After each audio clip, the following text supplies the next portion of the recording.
How's everyone doing out there? Enjoy your weekend. We getting closer to no restrictions, or did you hear that same nonsense I heard on the news? Little extended lockdown. Not feeling that. Not feeling that at all. But it is what it is. Could be worse, right? I think. Pretty sure. Let me see. Make sure I got it. Oh, we got some of those. Do some of this while we're got some of these human condition T-shirts. We're still doing that act of kindness thing. So we got, I don't know, probably about 20, 30. There's 20, 30 acts of kindness you guys can do out there. And all you got to do is tell the story and we'll give you the shirt. Let you pick out whatever shirt you want. A bunch of colors. So we're still doing that. And I don't even know who dropped comments on. I don't think anybody dropped comments on their dad, but that's all right. Yeah. There was some. When you're doing an episode like this, you gotta be mindful that not everybody's experience is going to be pleasant. Mine. I had my with my biological. That was fairly unpleasant too. But some's worse. Some of these things you hear are tragic. With dads and moms, parents in general. Yeah, it's rough out there. So if you have good parents or a good parent, even parents that just stuck it out with you, it's tough. You should embrace that. Definitely embrace that, because I don't want to say it's rare. It's not a rare thing, but it's a tough thing, depending on the level of circumstances that were surrounding them when they had you, if they planned it, if they didn't, what age, all that stuff matters. It's what we try to keep our kids away from. Tried to ship Sophie out of the country for a big portion of her childbearing years. Maybe I don't know. Having a daughter and a son is it's God playing that joke on me. Like, you deal with both now, son of a. Let's see here. I do not see anybody. Just live. If I love you, can go to the. Oh, video is not the intent. What? What's this thing saying? Episode 45.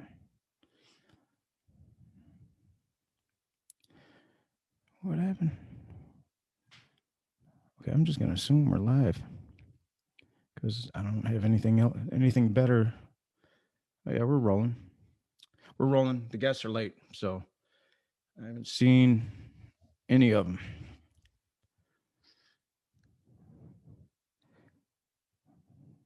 You'd think I'd learn by now to give that 15-minute window going in. I'm here. I'm there. I just never announced that I'm going to be here, and I think I need to do that from now on. Say, hey, check it. I'm going to be here. I'm going to be here 15 minutes early. So yeah, if during the show you want to drop a line about your father, I'm really trying to learn how to follow these comments while the thing's going without hearing the feedback in the mic. And maybe I can do that while they're here. Pause for station identification. So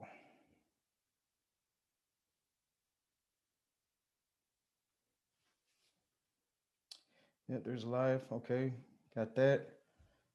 How in the hell do I follow the question? Oh, you know what? Okay. All right. There we go. So I'll try to follow the comments. I can follow the comments. Oh, here's Nick. Nick's here. Let me let him in. Get this rocking and rolling.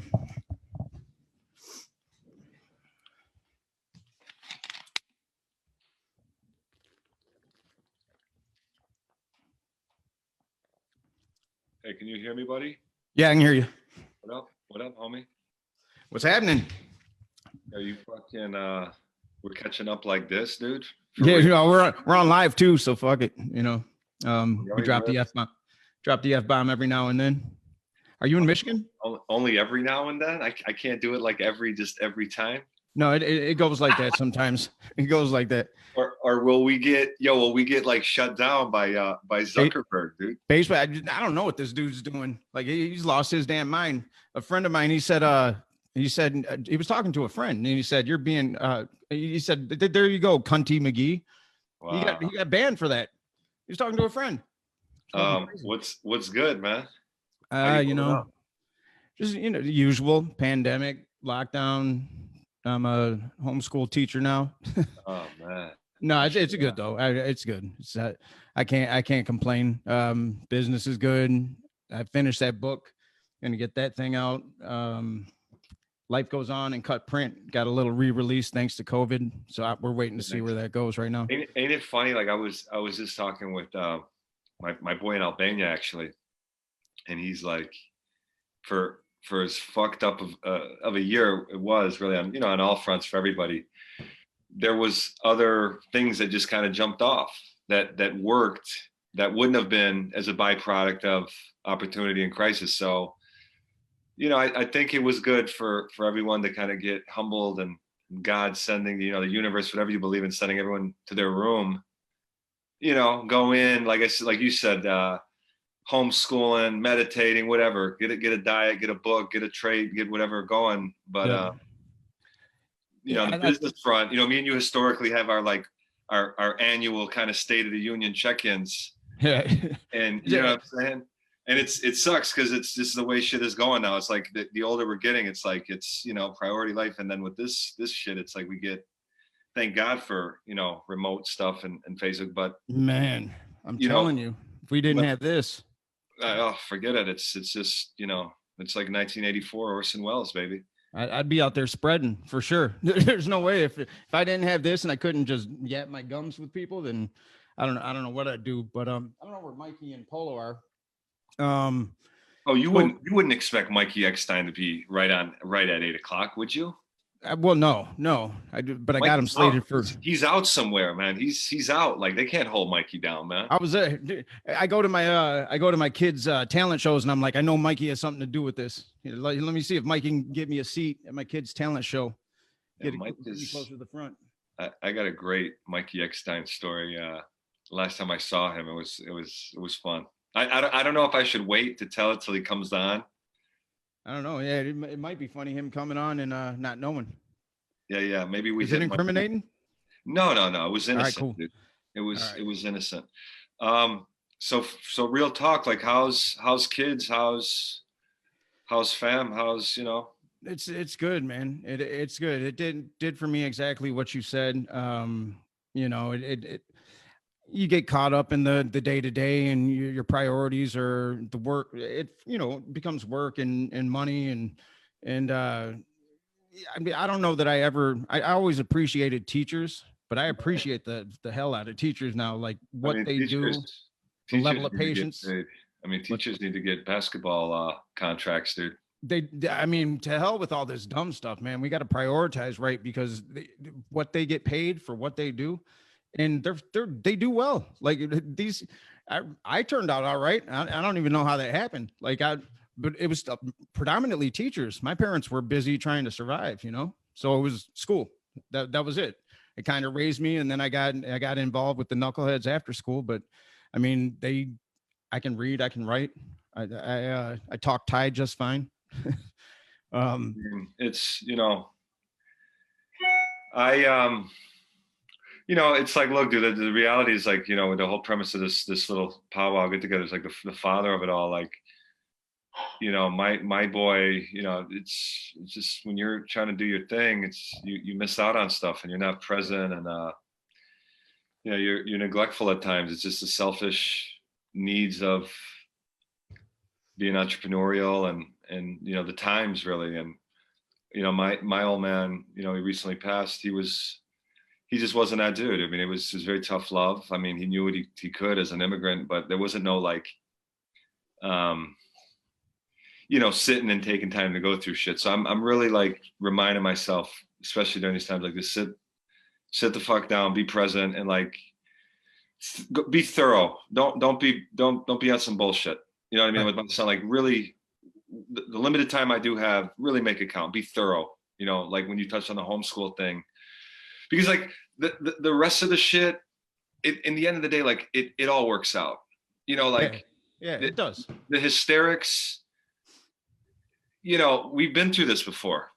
You know, America's to what, 200 years old. I mean, the rest of the world has been through worse, and so the hysterics of the world, and you know, all the people fighting on Facebook and watching the news and getting rowdy, and you know, whatever you're into, money, or you know, you're working for a company, or you're freelance, like the money always, you know, what doesn't work out, unfortunately, is the health of it all. But Yeah. the one thing that, you know, your kid, like that's it, these times is when you really have to, like in 5-10 years, because the biggest thing I learned from like my dad's passing was, fuck, life is short, dude. It's fucking short, ain't shit to it.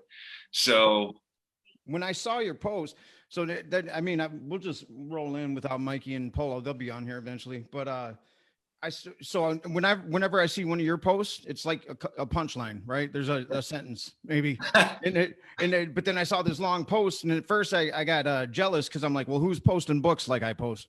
And I saw you historically, you have some pretty you have, speaking of the word thorough, you have some thorough, well written shit.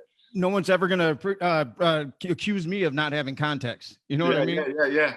But they will, though, because you know, when people get triggered, I do that partly because I like to see where people get triggered. So okay, you were about 5 sentences in and you jumped off. You didn't read any further because something I said pissed you off and you couldn't go any further. Yeah. But that's an interesting experiment. But no, I saw yours and I was like, well, it's got to be important. And I went back and I read it, and then I started thinking everything you just said about you know, it's short, time short. Like I started thinking, am I going to be, because I know I'll write some nice stuff when my dad dies or my mom dies. It'll be really nice. Yeah. Why don't I write that today? You know what I mean? That's what I started thinking. I'm like, why does it have to be when they pass? That's you know what I mean? Like that, and I think that's where humans miss the mark. We prioritize outside of that. And then we think we're going to circle back when, you know, when the time's right. The time's never right. We think the time's going to be right. Time's never right. It's never been right since the beginning of human history. It's never been right. We just got to do it. And then we got to prioritize what we do. You got to make time, and, you know, we make time for everything, but the important shit. And that's just why the world is in the state it's in. You know, it's, you know, I keep hearing this, you know, everyone went inward, but did you really, do you mean it? Like, did you, you know, whatever religion, whatever faith, you know, whether, you know, even if you're atheist, you know, did you take the time to just like look at the weather? Did you take the time to really like read a book to your kid? So, and again, I'm so like historically, like just like frantic, but you know, when your old man passes kind of the way mine did, it was just very kind of random and unexpected. Okay. Yeah, it smacks you. And you know, so now like I have a whole new you know, it's so cliche. Like I hate it when people say shit like what I'm saying now. It's just like, you know, because it's a lot of times it's really it's bullshit. But like I genuinely mean, like when I look at my boy Nixon, like I really slam the fucking brakes. Like I become a master, and you know, dude, we're wired. Yeah. A lot of the same. You know, we're masters at kind of not only self-sabotage, but really good at multitasking and compartmentalizing and having 6, 7, 8, 9 tabs open and being able to maintain productivity and juggling. Pretty high level. Right. And that's how we've always done it, you know, artistically, entrepreneurially, whatever it is, but that conditions you to be at times neglectful.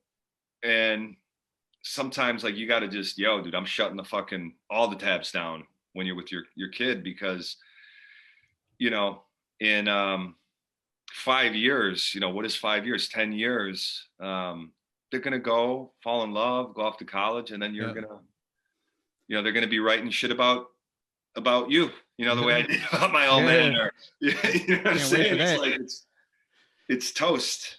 Yeah, I shut it down anyway. Like I got diagnosed with severe PTSD or complex PTSD, whatever they call it. I recall some you touching on some of it. Yeah, 2013. And I got, I had a huge opportunity, and I didn't take it.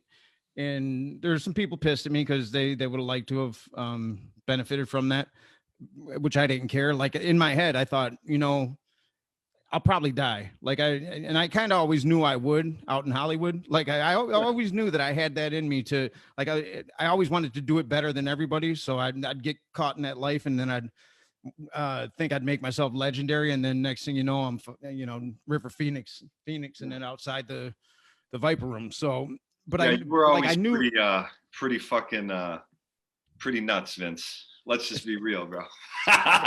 It's true. I mean, but what I found out in a good way, in a good way, but it comes with, it comes with conditions, And that was that thing. That's because I used to always think it was cool because I called it the fuck it switch. Like if it didn't matter what it was, if I just snapped, I could go right into whatever. It didn't matter.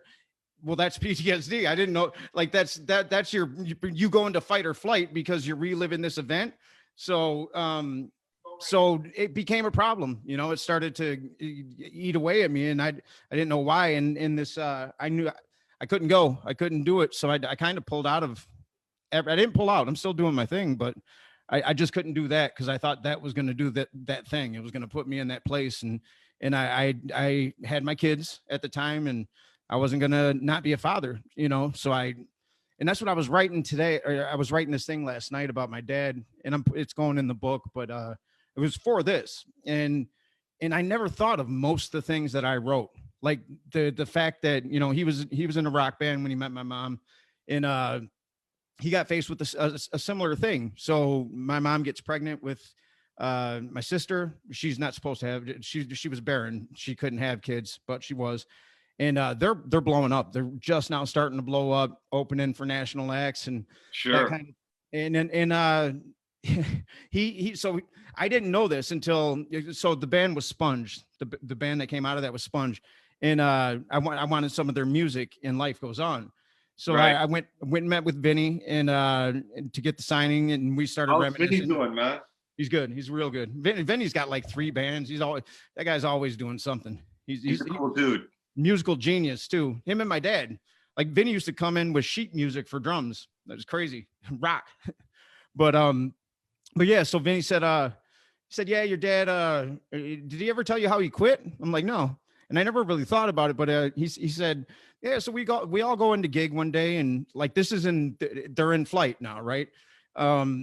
They go in, and his Marshall stack is at the place where they're gonna do their practice.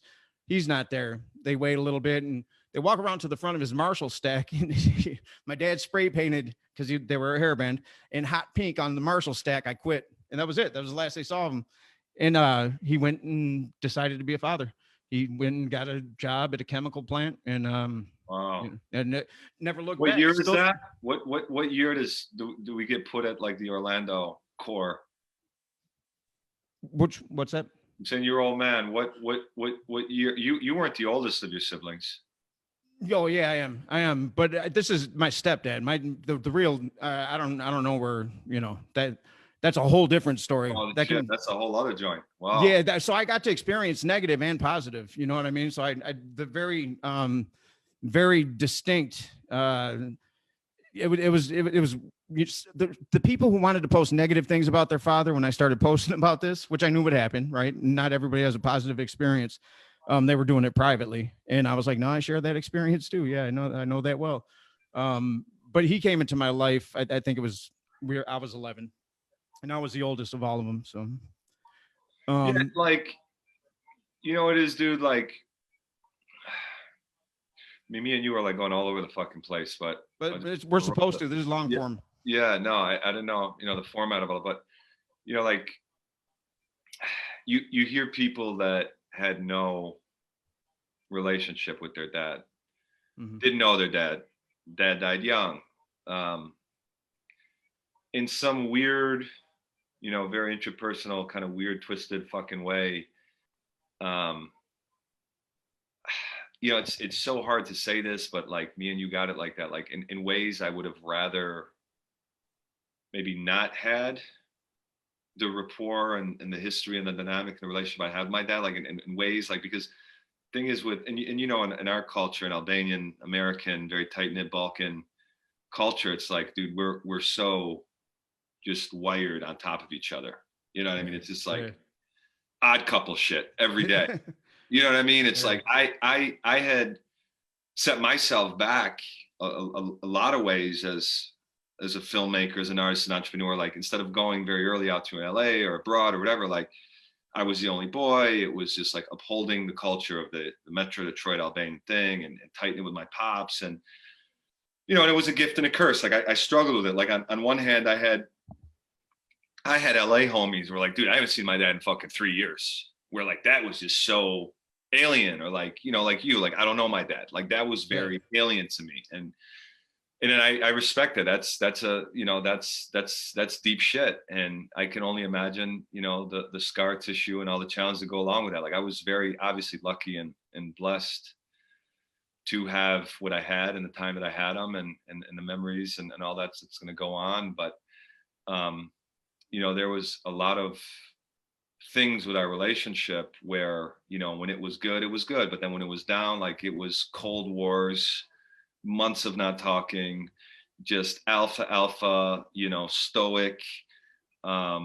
There was no pat on the back. It was very tough love with my father, but he was also at the same time very charming, and he was like a homie. So it was so complex with us. But now it's like a part of you dies. That's just a reality, and a part of your identity and really your agenda, your purpose, like just your daily thing, is like removed. It's like shit. It's just surreal kind of, you got to process that and kind of experience that.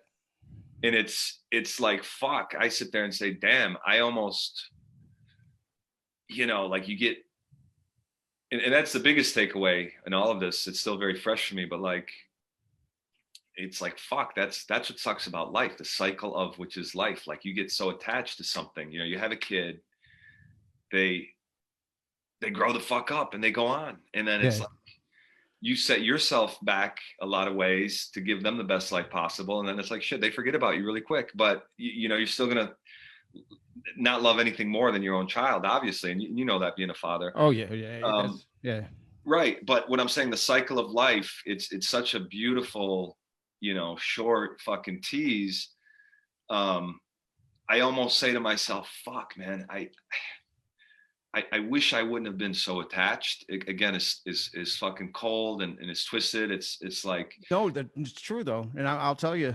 But then a dude like you, and I'm not saying you specifically, but there's like other people that have told me like, dude, fuck that. Like I would have died to have what you had and to know your dad and to have the memory. So it's, humans are never fucking satisfied, dude. They're not. That's why I practice. I'm not Buddhist, but I practice Buddhism. I'm not Christian. I practice Christianity. Christianity. Yeah, I'm a spiritual person deeply, and so I've really latched on to the concept of non-attachment, which there's only one thing, one absolute truth that's permanent in the realm of phenomena, which is this we're experiencing, and it's change. It's always going to change. Who am I to say that my kid shouldn't get cancer? I hate to say that out loud. I always use that example, but why not? Like, is that something, you know what I mean? Like we get attached to, that's the root cause of all human suffering is attachment. So we get attached to the way things should be, or the way we've been programmed that things should be. Then when life shows us it's not like that, we flip the fuck out. Kind of like when everybody's running to the store for toilet paper. No, calm down. You know what I mean? Like it doesn't have to be like that. So there's this poem by Khalil Gibran, and it's a beautiful poem. Great fucking on children. I don't know what you're gonna say, but I'm saying he's great. I'm very familiar. I may have heard it, but so this one on children, it's he makes mention of what you were just talking about with our kids. He says like God's hand, God is the bow, or God holds the bow. and his job is God to holds a study the pen, you write the story type thing. well, he studies the bow and then he lets it go. He's there to study it. We're there to study our kids, and then we let them go because they're we don't own them. You know, it's and that's paraphrasing Khalil Gibran, but that poem. So I had a girlfriend that was extremely codependent. That shit rocked her to her core when she read that. She's like, I don't know if I like that. I'm like, I didn't think you would.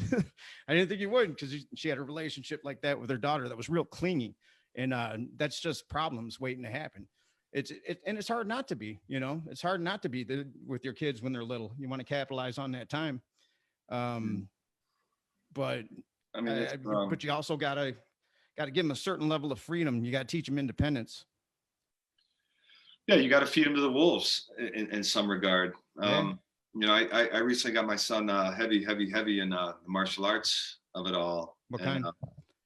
You know, we had him in this one place for a minute, and the guy was just kind of fooling around. You know, it was a very clean place, and I took him to this other spot then, where the dude was in his face, and you know, my son was like, you know, he was shook.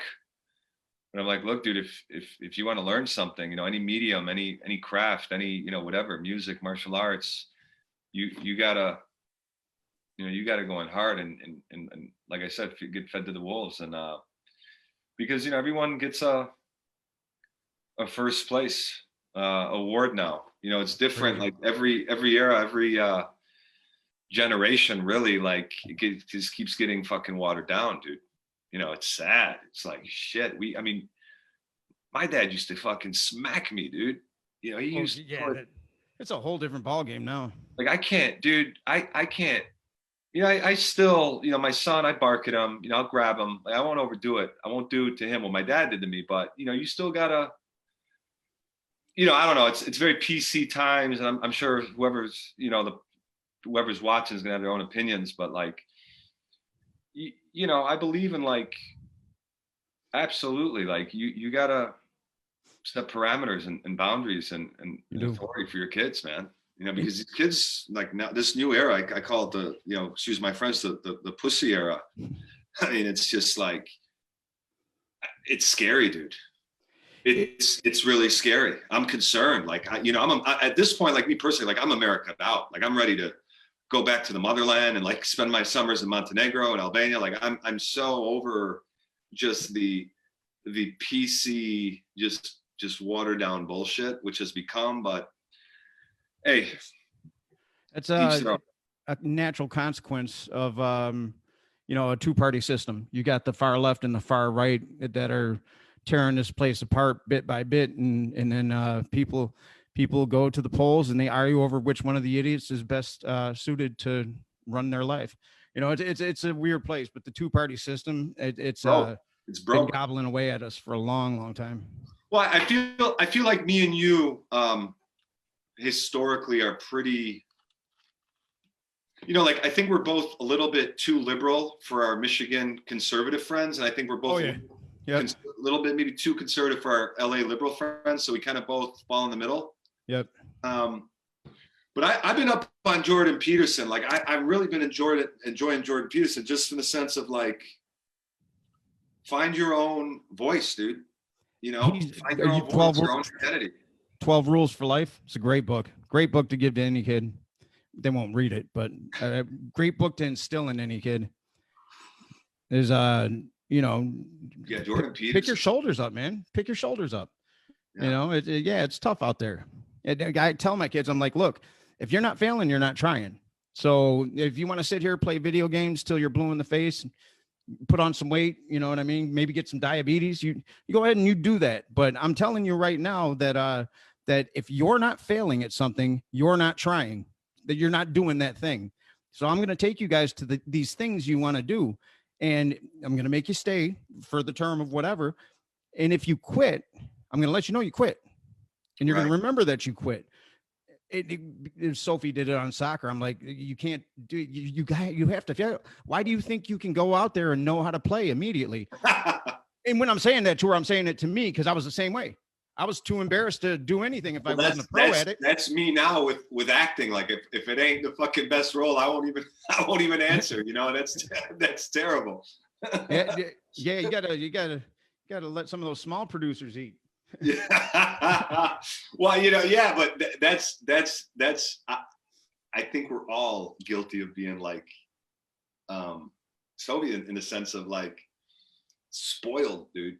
We're fucking spoiled as a society and as like, dude, my old man, bro, let me tell you something, dude. He came to this motherfucker with fuck the money, but he was at Palmetto in the hood, Van Dyke, fucking no English, dude. There was no Facebook, there was no Google, there was no phone. Like you had to figure it out. The guy, dude, was working at Detroit Steel and just like restaurants and Chrysler and just like they were just fucking surviving. And now it's like I wouldn't dare have a job.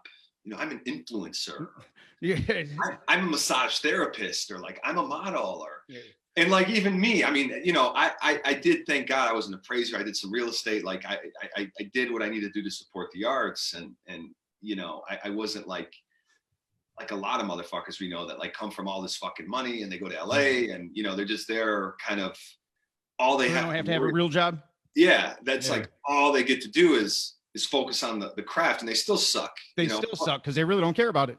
Right. And so but again, like even with like me, forget, I won't even take it to the new era. That's just totally disgusting. But with me, I've fallen guilty to like feeling, too good, or just I'm not, fuck that, I'm not gonna. I've been there. Yeah, and it's like where you're too good, or you're too big to be small, and then you're too small, or you're too shitty to be too big and too good. Like especially as Detroiters can relate to that, because like we're never in New York, we're never in LA, we're always kind of in this middle ground.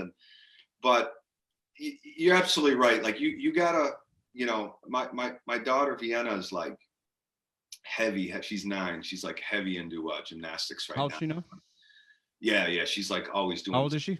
She's 9. She's watching like Cirque du Soleil on YouTube and like contortionalism, doing these weird shapes, and I keep trying to tell her like, dude, if she goes, well, Daddy, when you make your next project, whatever, I want to be in it. I go, no, dude, it doesn't work like that. Like if you're really serious, like dude, these kids now at 8, 9, 10 years old, they're like 16-year-olds, dude. They're smart. Yeah. Like my daughter will fuck around and drive you to Florida. Like she's just brilliant. I lose sleep worrying about like what I'm in store for. I created a monster.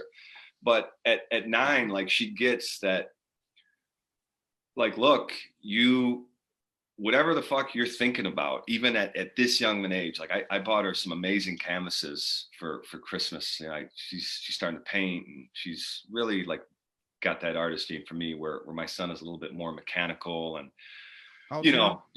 what's that? How old is he? He's 6, Nixon's 6, and he's just like that dude will fucking build a house for you like next year. He's just more, what is it? Right brain is the smart, like the smart, and then the left is the artist. Is that how it goes? The left is I think the left's the analytical, the right's the creative. I think. Right. So I was like a straight D fucking math and science, but like the one thing I was like half-ass decent was like English. And so with her, it's like I'm really trying to say, yo, dude, if you really want to excel at dance, or I got to go into tennis, like you got to be the first fucking one here, last one to leave. And like historically with my endeavors, I would be very how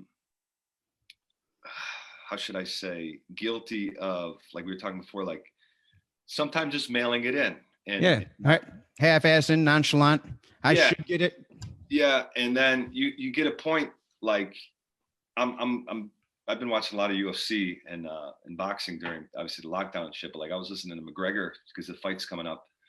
Like McGregor's talking about, like, if you really fucking apply yourself, like full clip and focus, like nothing really on the agenda is insurmountable. You know what I mean? Like think about that. Like think of the power of that. Like anything, like if you want to write a book, you write it. You just got to be all in. It's true. Like that's when I scare me when I get that way, because I get it. I'll get it done. But there's things that get left in the, fall by the wayside that tunnel vision. It's that, but I get that laser focus and I get it. But no, look, dude, when you get into a zone, I mean, I've been in some scary kind of creative zones and just committed, whatever, dude. Like when my own, going again, the theme of the thing is the dad of it all and the father of it all. Like when my when she was going on with my dad, like I locked in, you know, no matter how sick I was feeling spiritually or physically. I mean, I was sick, dude. He hurt me. He affected me. Like I had a lot going on, you know, and obviously in the world, and then raising kids, like you said, homeschooling, and then arranging things for while you're traveling, and then you still have a full deck, like of trying to move your own agenda forward. But then, like when that happens, there's no multitasking. Like you got to just shut it down, dude. Shut it down and focus and be kind of the rock and the captain in the rainy, you know, shaky ship. And you know, I'm surrounded by women, and you know, my mom already wasn't doing hot herself, and she was really attached to the hip of my dad. So then it's like, shit, now I got this old, you know, down Albanian lady I kind of got to pick up, and there's no time for you to kind of grieve or mourn or feel anguish or have kind of that time for yourself, right? Because you're trying to protect and secure everyone and just keep it moving. And like we were getting calls, you know, I was just getting random phone calls from abroad, from Europe, from New York, and just obviously because of COVID, we couldn't send them out the way we wanted to. But even then, like I lifted, you know, I was breaking fucking laws. Like I told the funeral guy, like, look, dude, me more than anybody, with him having a death certificate that says COVID, can be, because we did it. Like we did the mass. We did the distancing. I mean, we had him in a bubble, really. Like my kids didn't get to see him for a while, and me more than anybody should and was really OCD about that. But then when you get to a point where like, fuck this, dude. Like if you're not into all that, and you want to go to a funeral, if you're already going to Costco, you know, and I don't want to take this. I mean, we could definitely go there. I mean, I got a little bit more time, but I don't want to make this a political themed podcast. There's already enough of that going on Facebook, but we can ramble about whatever. No doubt. But what I'm saying is like,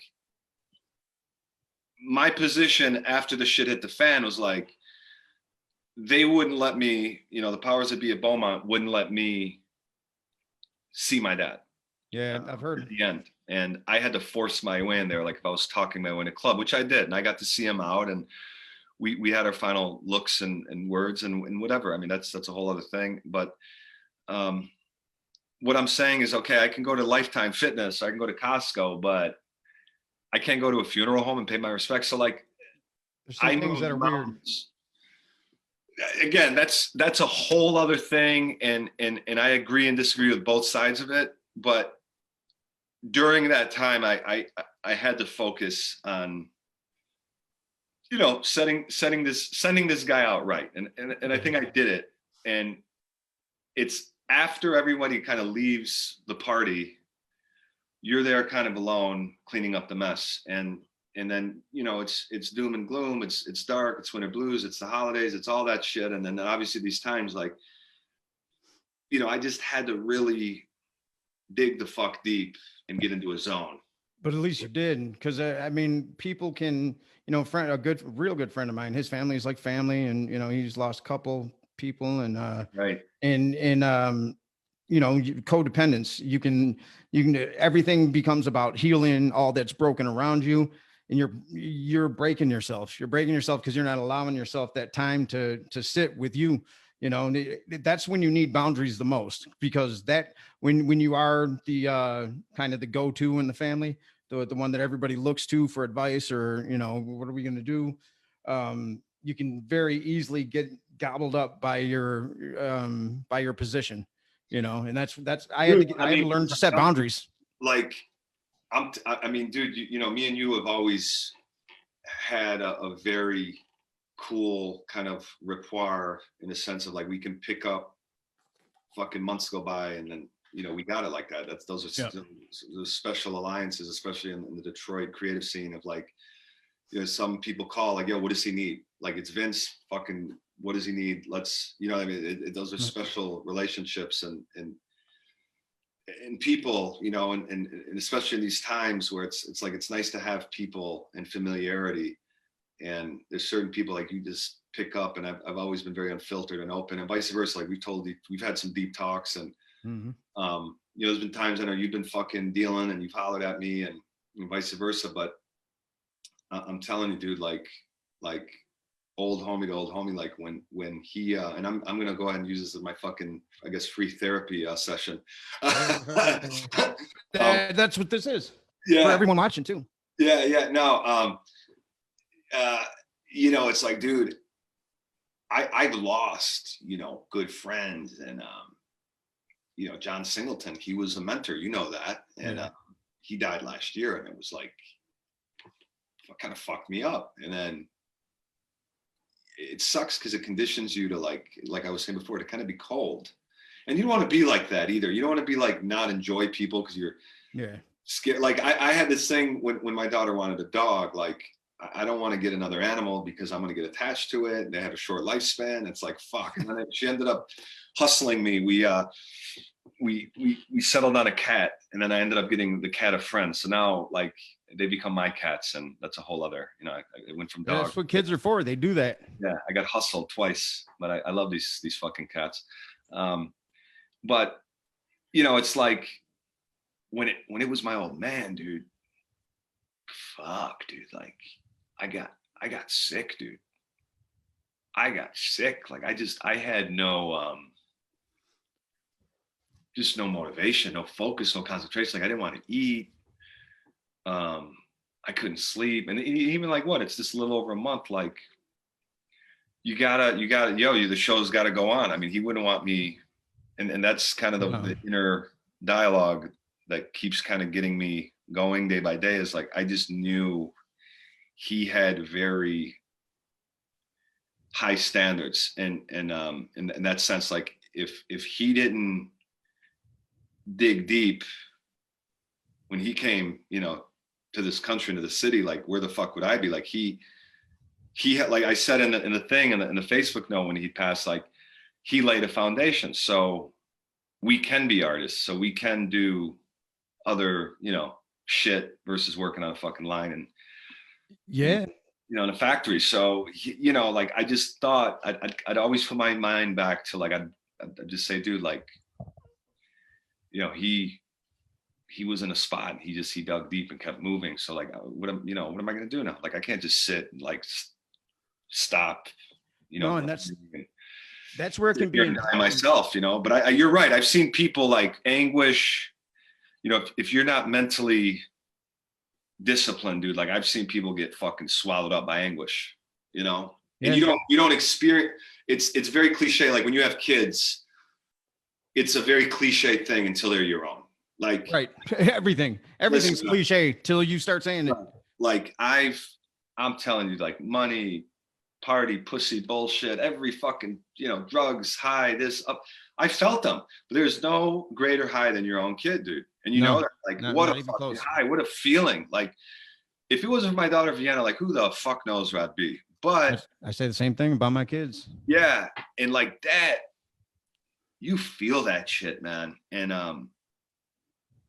but when the death's part of it, like the anguish, like again, I've lost some people, but when it's your old man, the way we were, it was a very kind of, you know, we were just like Batman and Robin in that sense of like a very daily kind of thing. You know, I could have took the guy out to the titty bar and he could keep up, you know, like, and then he could have me around like old Albanian men talking like philosophy. Like he was very into sitting around smoking and drinking coffee. Like he was very flexible like that. We did the film Killerman a couple of years back with Liam Hemsworth. Like we brought him out, do a couple scenes. And oh, your dad was in that?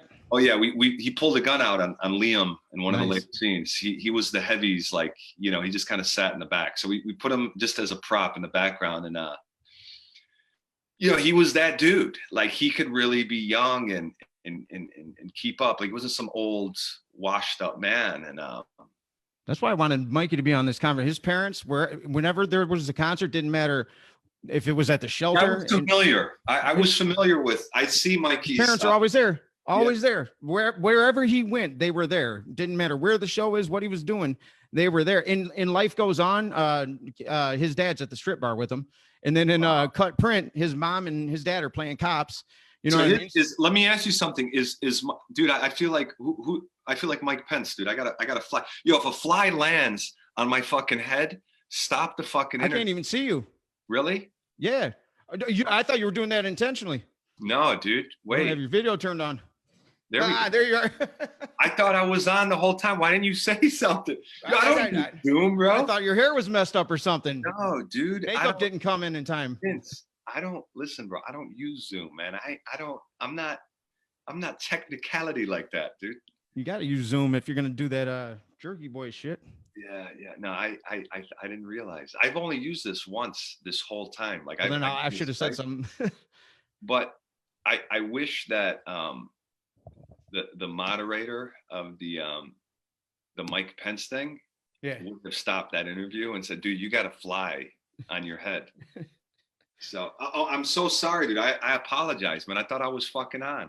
No, I hear you. Now everyone's been waiting to see your face. No, they get to see it. I thought it was a movie star thing. No. I'm kidding. I'm not a fucking diva like that, dude.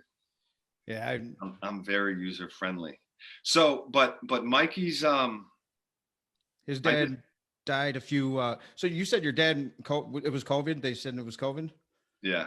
So it was Mikey's dad. It was pneumonia, and Mikey's like, "Are you sure it's not COVID?" They're like, "No, it's not COVID." And then Mikey, he's like, "Well, don't you get more money or something?" That's all bullshit. So it was pneumonia. It was definitely pneumonia, and it was sudden. Nobody expected it. I mean, I think like, look, dude, he had, look, dude, I think if you're older, like, and you have any sort of an inkling of an underlying thing, like you're walking on a fucking landmine. And you are, for sure. There's no doubt. I think I've heard this, the hospitals get more, which I don't know. I don't know. I've heard, like, I've done my own independent research, right?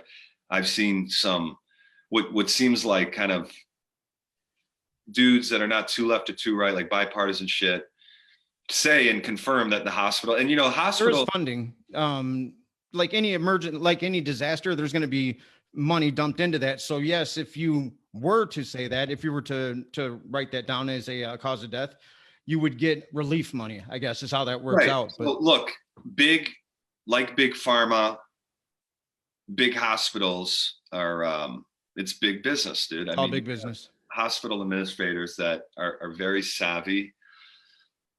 And they're one and the same with the government, the corporatocracy, so they all feed each other.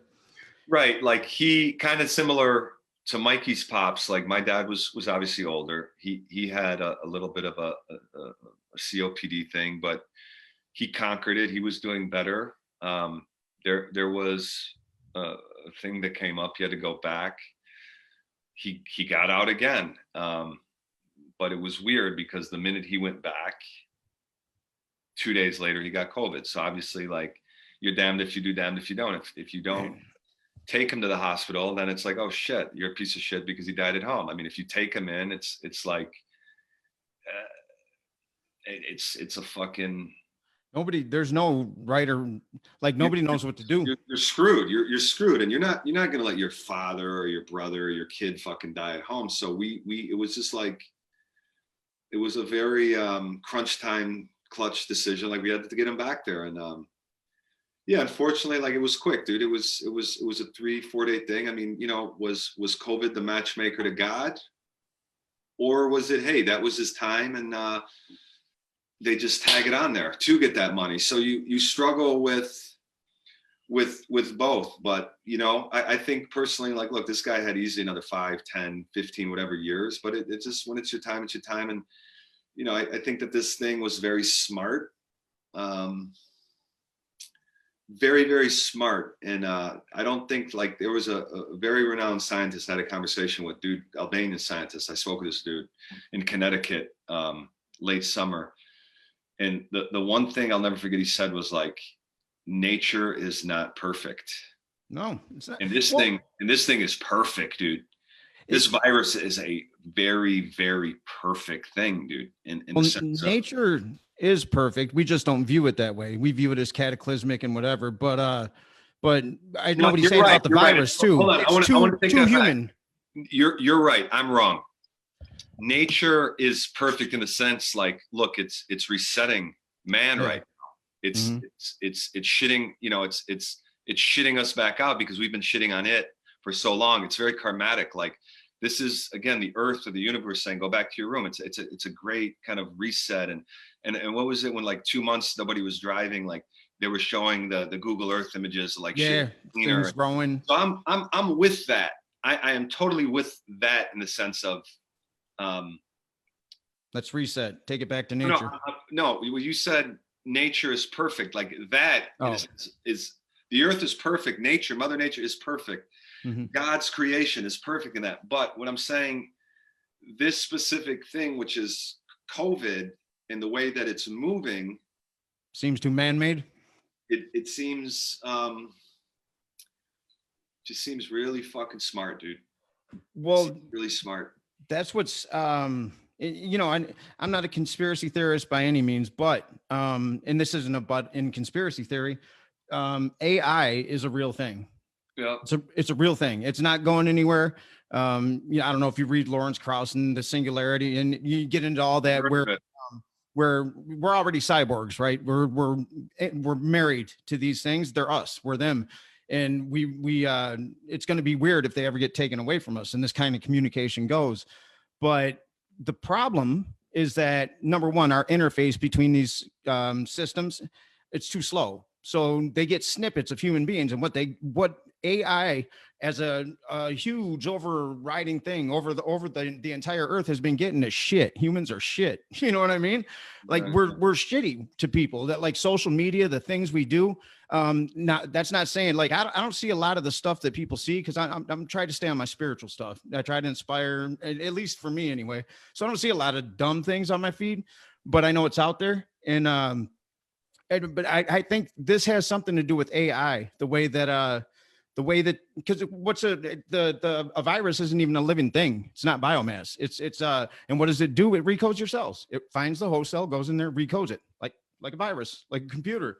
You know what I mean? It's so to say that couldn't have spawned from nature perfectly. I think it could have, but we're linked now. You know what I mean? There's no separation between human and we're gonna mess things up for a long time to come. Hopefully a long time to come. I don't, again, dude, like, I don't know. Like, I got to give it some context and time. Like, was it just something that was bound to happen by, there's a great fucking doc I'm going to send you called Spaced Out. I think Martin Scorsese was an EP, and it just talked about, I don't know, we have to Google the name of this doc. I think it's called Spaced Out, if you have your computer there. But it's Martin Scorsese was an EP, and it was done in 2012, and I stumbled on it on Prime. But it basically just talked about, like, fucking well done, dude. Basically, like, historically, tribally speaking, like, you'd go to one area, you'd build it out. You'd see some bonfires over here. And then over time, like, basically there's nowhere else to go. It's like we've maximized everything. Our space. Yeah. We're spaced out. Now it's just, we're all synced up, dude, by land, by technology. And this is just not sustainable. So in that sense, well, it's sustainable when we learn how to work. The problem is we don't prioritize, right? We don't prioritize humans. We prioritize things. We are, we're selfish fucking, we're selfish animals. We live in fear, lack, and limitation. And when we live in that mind state, that means we got to get, because if somebody else gets, then that's going to deplete what I have.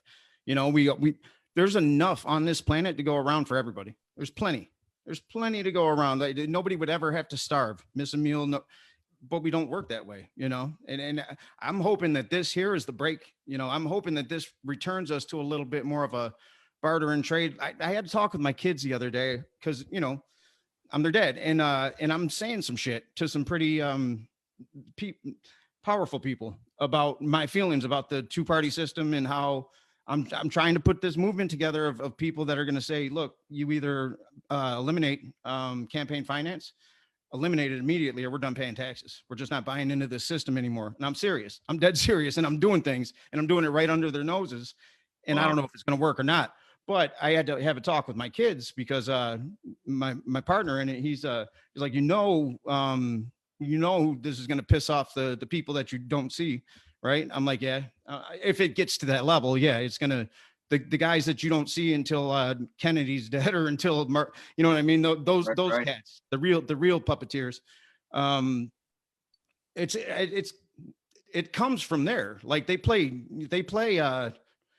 chess with our lives, you know. They finance wars, they pull the financing out on the other side. This person wins because they called it, and like and we feed it here in America with the two-party system, you know, two-party system, fascism. I don't want to make this political either, but well, you know, but it's, you know, I told my kids, the point was, I told my kids, I'm like, you know, if anything ever happened to me, if this gets out of hand, I wanted to hear their opinion.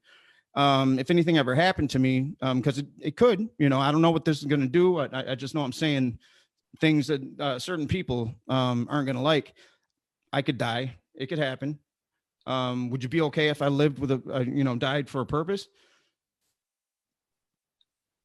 That was, and then it went into a new conversation, and there was a little bit of silence, and then, but I, you know, I mean, want them to be what are prepared your for that thoughts? too. Like, okay, no, that's heavy shit. I mean, no doubt. Yo, if you see this fucking fly, I got like a fly.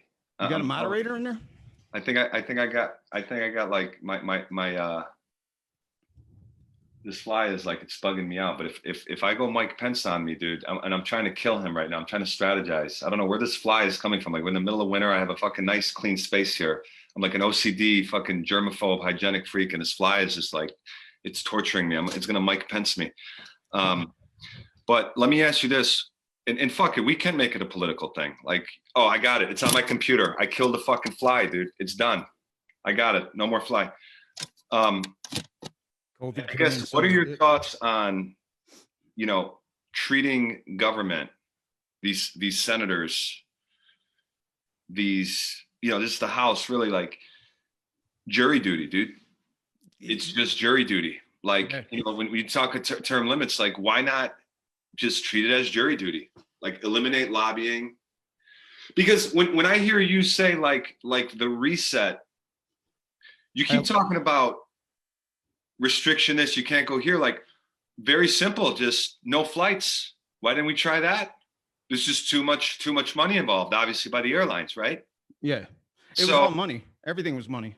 That's what I'm saying. So like, how are we ever going to return to like, okay, it's very simple. Like, if we talk about, and this is on some deep shit, and this is a whole other conversation, but me and you are like, we're flowing right now. But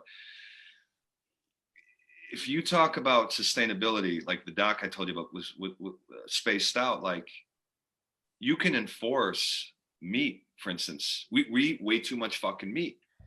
You know, like, it's obnoxious, bro. Yeah. Like, how is like a fast food every block serving a burger? Like, where's this meat coming from?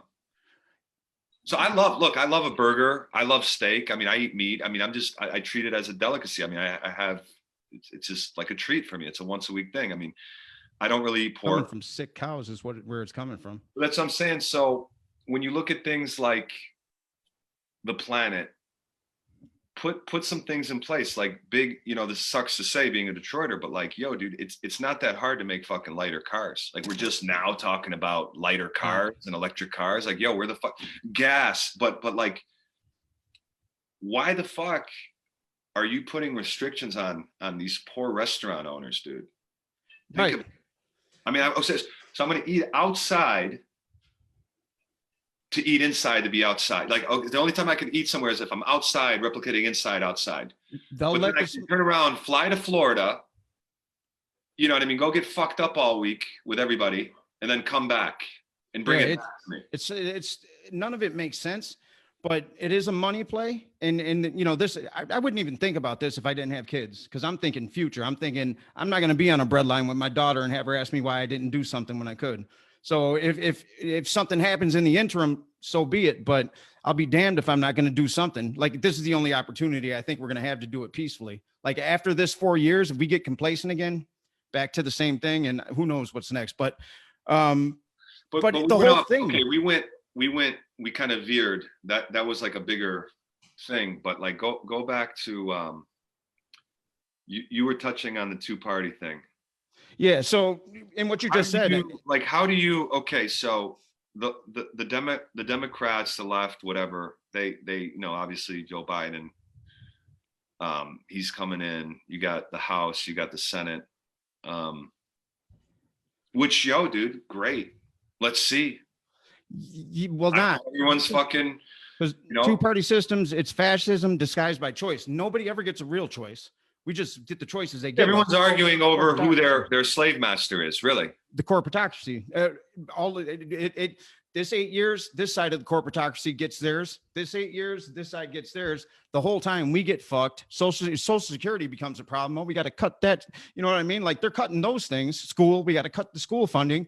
Meanwhile, Halliburton still getting a big chunk. You know, like, it's fucked up. And then this is dad thinking, you know what I mean? Because I don't know that I'd be thinking about it if it wasn't for the future of my kids. Because I'm gonna be okay. I'll be all right. You know what I mean? If I just knuckle down and live the rest of my life. But you know, they're walking into a place where there is no middle class. It's and we see it happening. It's so, and here's the plan. Here's what I hope we can do. We walk in and we say, not just walk in. I'm talking about millions of people worldwide. If we get storm the Capitol. What's that? What's it? Do we storm the Capitol? No, see those. Was that too soon? Dude, we were going to go inauguration day. That was the plan. Like 50,000. That was the number we wanted to get out there. 50,000, and then we wanted millions nationwide to step outside and show, you know, in solidarity that if you don't write that executive order, ban it. That's the first step. Ban those corporations from our money. No more politics. And if you don't do that, we stop paying taxes. If you get 10%, just under 10% of the population in America, which is a lot of people, but not when you're thinking percentage wise, you could take $56 billion out of the government's coffers and the big corporations that fund them every month. Ooh, I mean, I like that. And it's peaceful. No, we're just not buying this. We're not buying the system anymore. So if you're willing to bring politics back to us, put a cap on finance spend. You shouldn't be spending fucking almost $1 billion on, you know, fuck that. There's evil at play here when you're spending that kind of money. So there's a cap on finance. It's a multi-party system. It's governed by some form of I don't know if it would be direct democracy, but some form of vote like that eliminates the power of the electoral college. And it's a government for the people. It's a government where a kid can sit there and say, you know what? I don't like how this is going. I feel like my voice can be heard. I'm going to start this party. You know what I mean? And that's what it's supposed to be about. It's supposed to be about that. But you gotta get that corporate money out of politics. And if we don't do it, our kids aren't going to. You see what they're doing? There's that shit with Trump, that storming the Capitol. That was so manipulated. Not everybody was in the know. But what do you get now? Both sides, which are both part of the military-industrial complex, they get their armed guards. Now they're acclimating people to all these military people. What is it? In a day, you can change the perception of what America is. At that inauguration, in every kid's mind, when they see that presence, it can become common real quick, you know, and that's the scary part. So if the people don't make a move right now, it's not going to happen. We got dude, 3. I know. I mean, there was a real, I think, moment in opportunity. I think Trump I think he actually had some very kind of disruptive and you know, he was he had some ideas, you know, He just but wasn't the guy, you know. this wasn't the guy, and it was just like, Well, in his mental illness, they manipulated the fuck out of that guy. you know, it's just like taking your tacky uncle with the bad 80s shirt to the club. Like the guy is trying to pop bottles, dude. He means well. Like he's trying to have a good time, but in the process, like he knocks everything over and makes a mess. So I think like there was just never any sort of finesse or unification. I mean,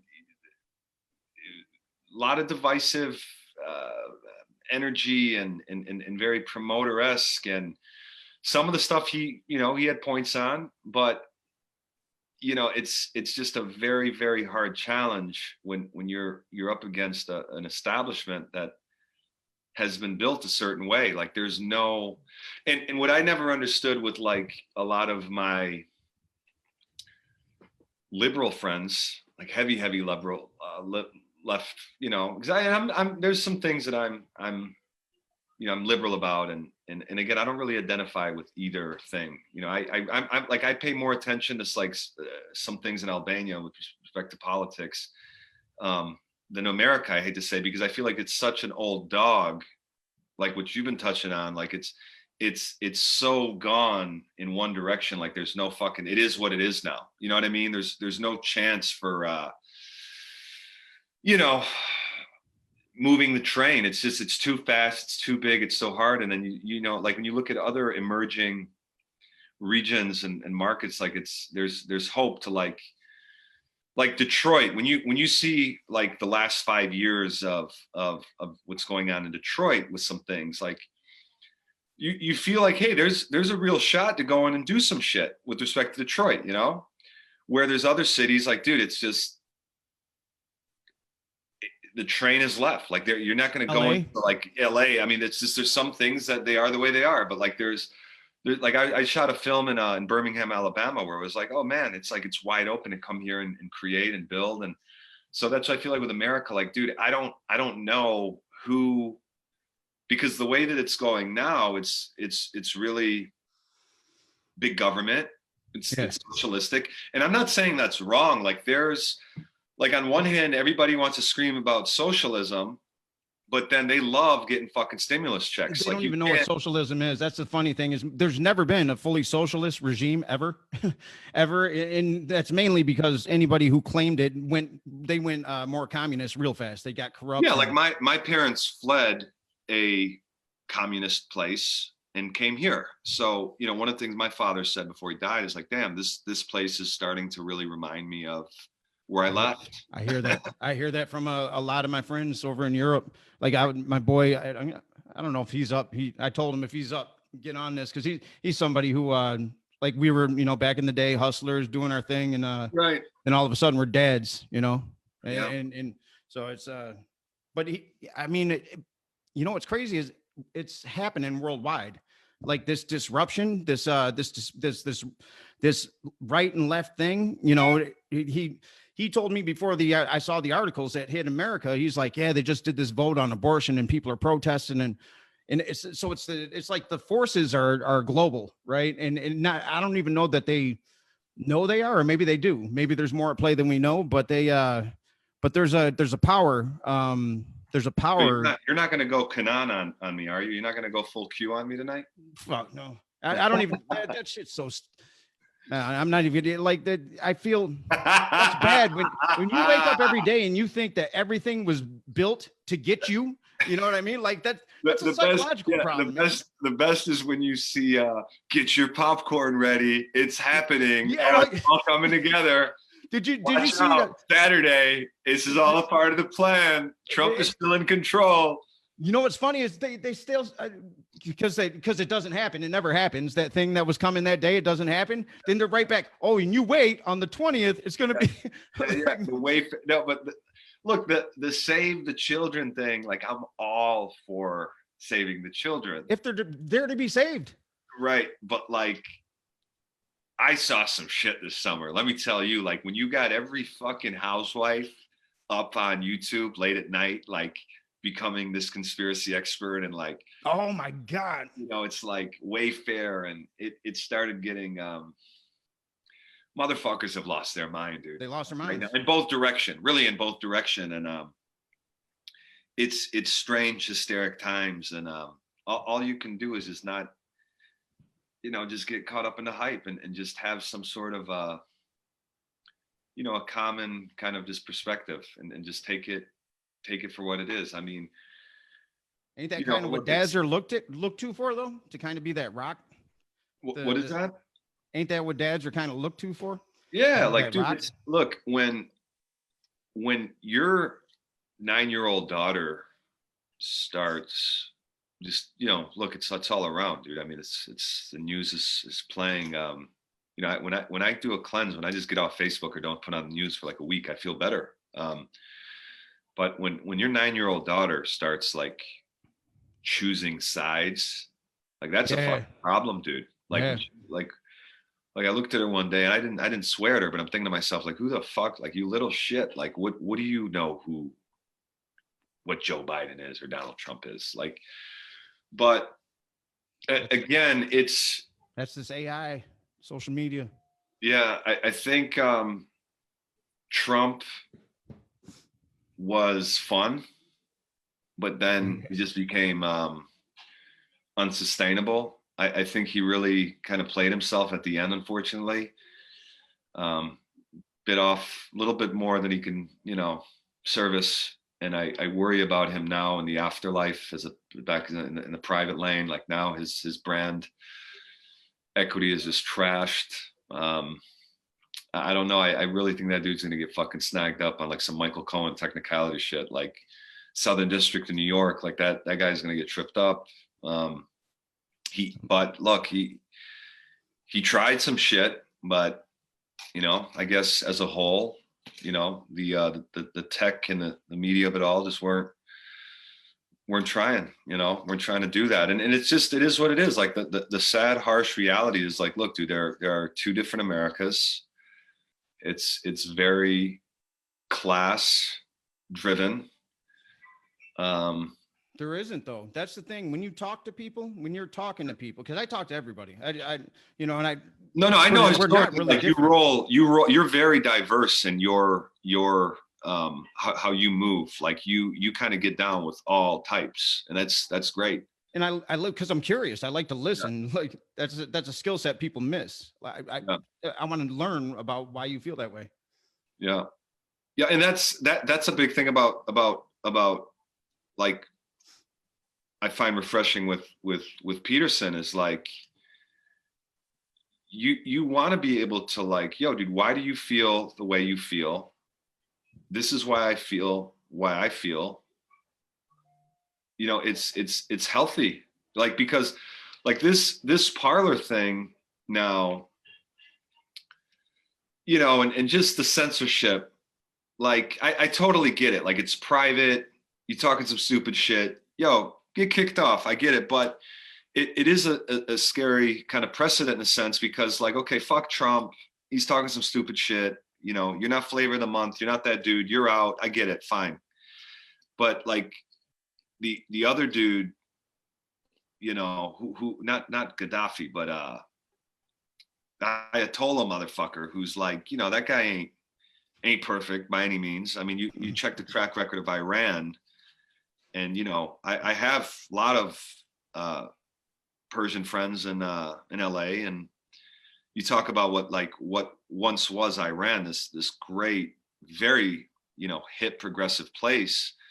You look at some old photos where like before the big 70s Iranian wars and stuff, like beautiful women, and now like you hear like they can't drive. And so like this guy can kind of, the leader of that whole lane, can go and talk his shit, but like how is he still on Twitter? So it creates a really weird kind of ripple of like, okay, well, if one asshole goes, don't you got to get rid of all the assholes? And then it becomes a very subjective thing, which is scary, because like with Parler, I get it. Like, yo, there's some weirdos on there, like at any platform. Like you're always going to have a couple of idiots that fuck it up for all the good ones. But when you only have one voice, one perspective, all agreeing, it kind of takes I don't want to say the fun out of it, but like the productivity out of it. Like if you have one viewpoint. Well, it takes the checks and balances out. Right. You need Right. those checks and balances. And for me, like Facebook was always this great, like when Facebook started jumping off, and you remember like circa 07, 08, especially like in Metro Detroit, like what a great information fucking superhighway to promote your fucking brand and networking. And we were using it to fucking send invites out. Like, I think me and you, what me and you met through, I think through Dan Casey. Dan Casey, right? Yeah, it was Dan. And like when I trace the origin of like a lot of us, you know, artists and shit and filmmakers from different spaces in Detroit, a lot of the jumping off point was circa early Facebook for a lot of it, because it was. Right, because it made it so local. And then, you know, me with the Albanian of it all, like I have so many relatives and colleagues and artists in Europe where it's such a great, convenient, localized thing. Like I have amazing fucking shooters and photographers in Kosovo. Like I'm always checking their shit out. So my best friends are in Albania, and I'm seeing what they're up to. And so it was this great productive place. And then I feel like the last 2 years, like I cringe when I come on here, dude. Like on Facebook, it's exhausting, dude. It's exhausting. Like people need to start having more sex, bro, or like something, dude. Like spend more time with the kids, just whatever, dude. Because if your whole identity in purpose is to come on here because you're bored or you're uninspired or you're miserable or whatever, you know, everyone's dealing with something. I totally get it, but like there are some fucking usual suspects where it's like every day, and I hope they're fucking watching. Every day it's like 9 posts talking about just regurgitated fucking CNN or Fox News, like CNN, bro. And I'm gonna ask you a question. When is the last time you've seen the news, bro? When like I haven't seen it all weekend. If I catch it, it's in the morning. I try not to watch it. When you have watched the news the last week or month, when has it been like non-bashing Trump or bashing Biden? That's not news, dude. It's like it's an infomercial with Don Lemon or Cuomo just crying about Trump. Like that's not news, bro. That's I don't watch that. I Channel 4 is on in the morning with some weather and just background. Right. But that's the extent of my news. And then I'll read online. I don't want to hear none of them talk. Right. I want to hear like, Tucker Carlson. I don't want to hear Cuomo. I don't want to hear none of them. Tucker Carlson is just bashing motherfucker. Like he's funny. He's mad funny. I get it, but like that's not normal, dude. It's prime time. Like that's just not. People take that as the truth, as the absolute truth. You know what I mean? The that's standard, their source right there. The moral compass. And that's what's scary is like you have people that are sophisticated and progressive and above that, and like take it for what it's worth. Like I enjoy watching, for instance, Chris Cuomo be frustrated. Like that for me is just funny. He's funny.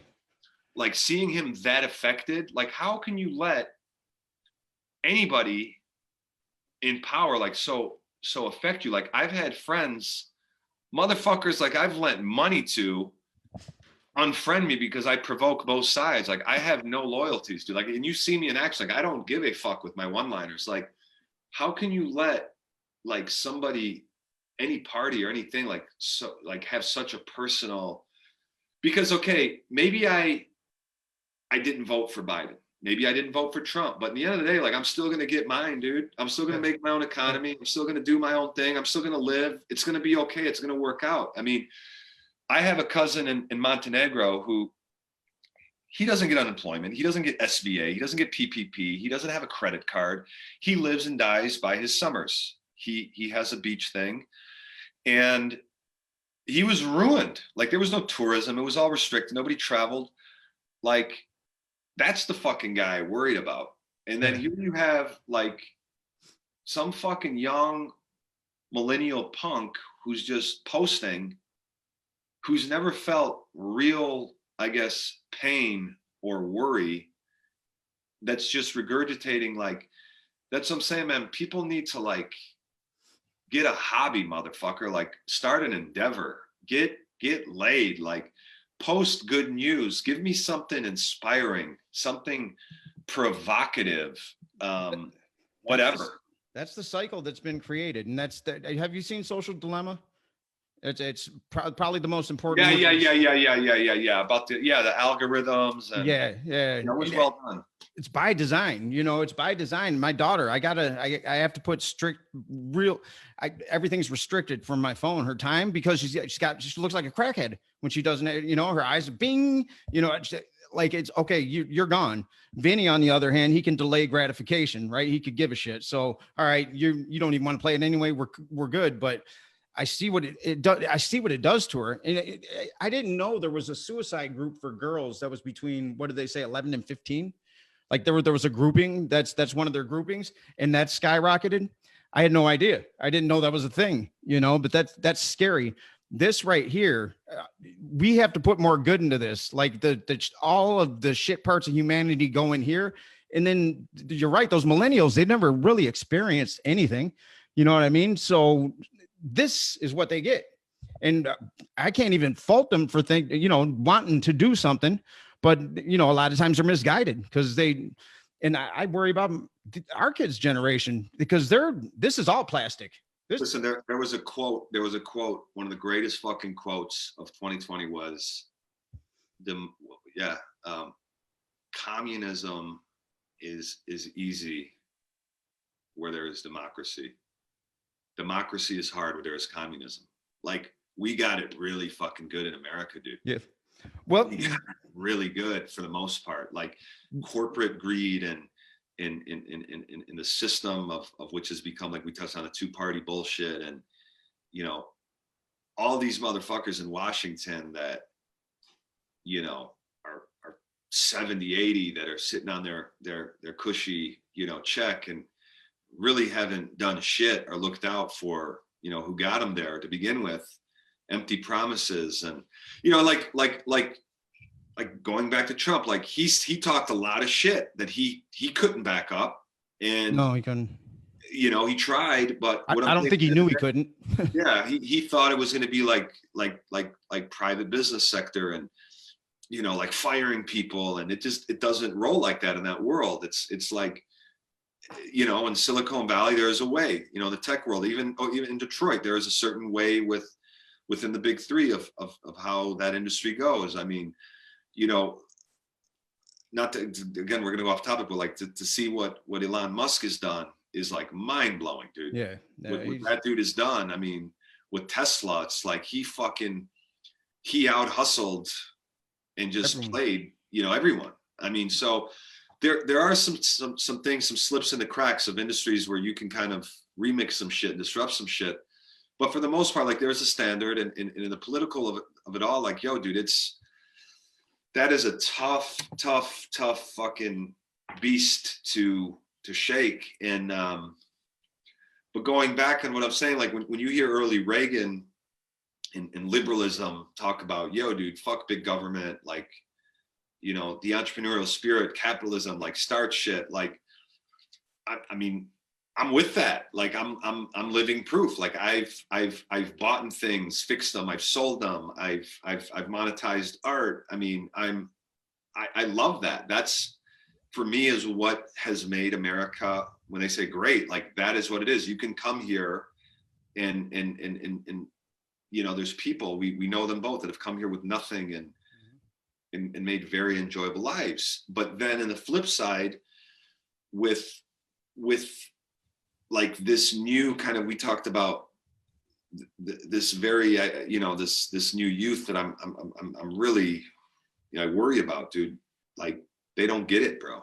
They don't get it. They're very spoon-fed. They're very spoiled. Like, how do we make them get it is the thing. Like, because it can't, if we bicker, we, like with Donald Trump, you can't, he's got it's a serious condition, narcissism, and he has it. And it's, people would say it as but I understand those terms, like with PTSD and everything that I've studied in the brain. Like I know that what that means and what that condition is, and it's fucking serious. And he shouldn't have been up there because anyway, people throw it around like pop culture, fucking, oh, I got OCD. No, motherfucker, you don't have OCD. If you had OCD, you would not be talking to me right now. You have no idea what that even means.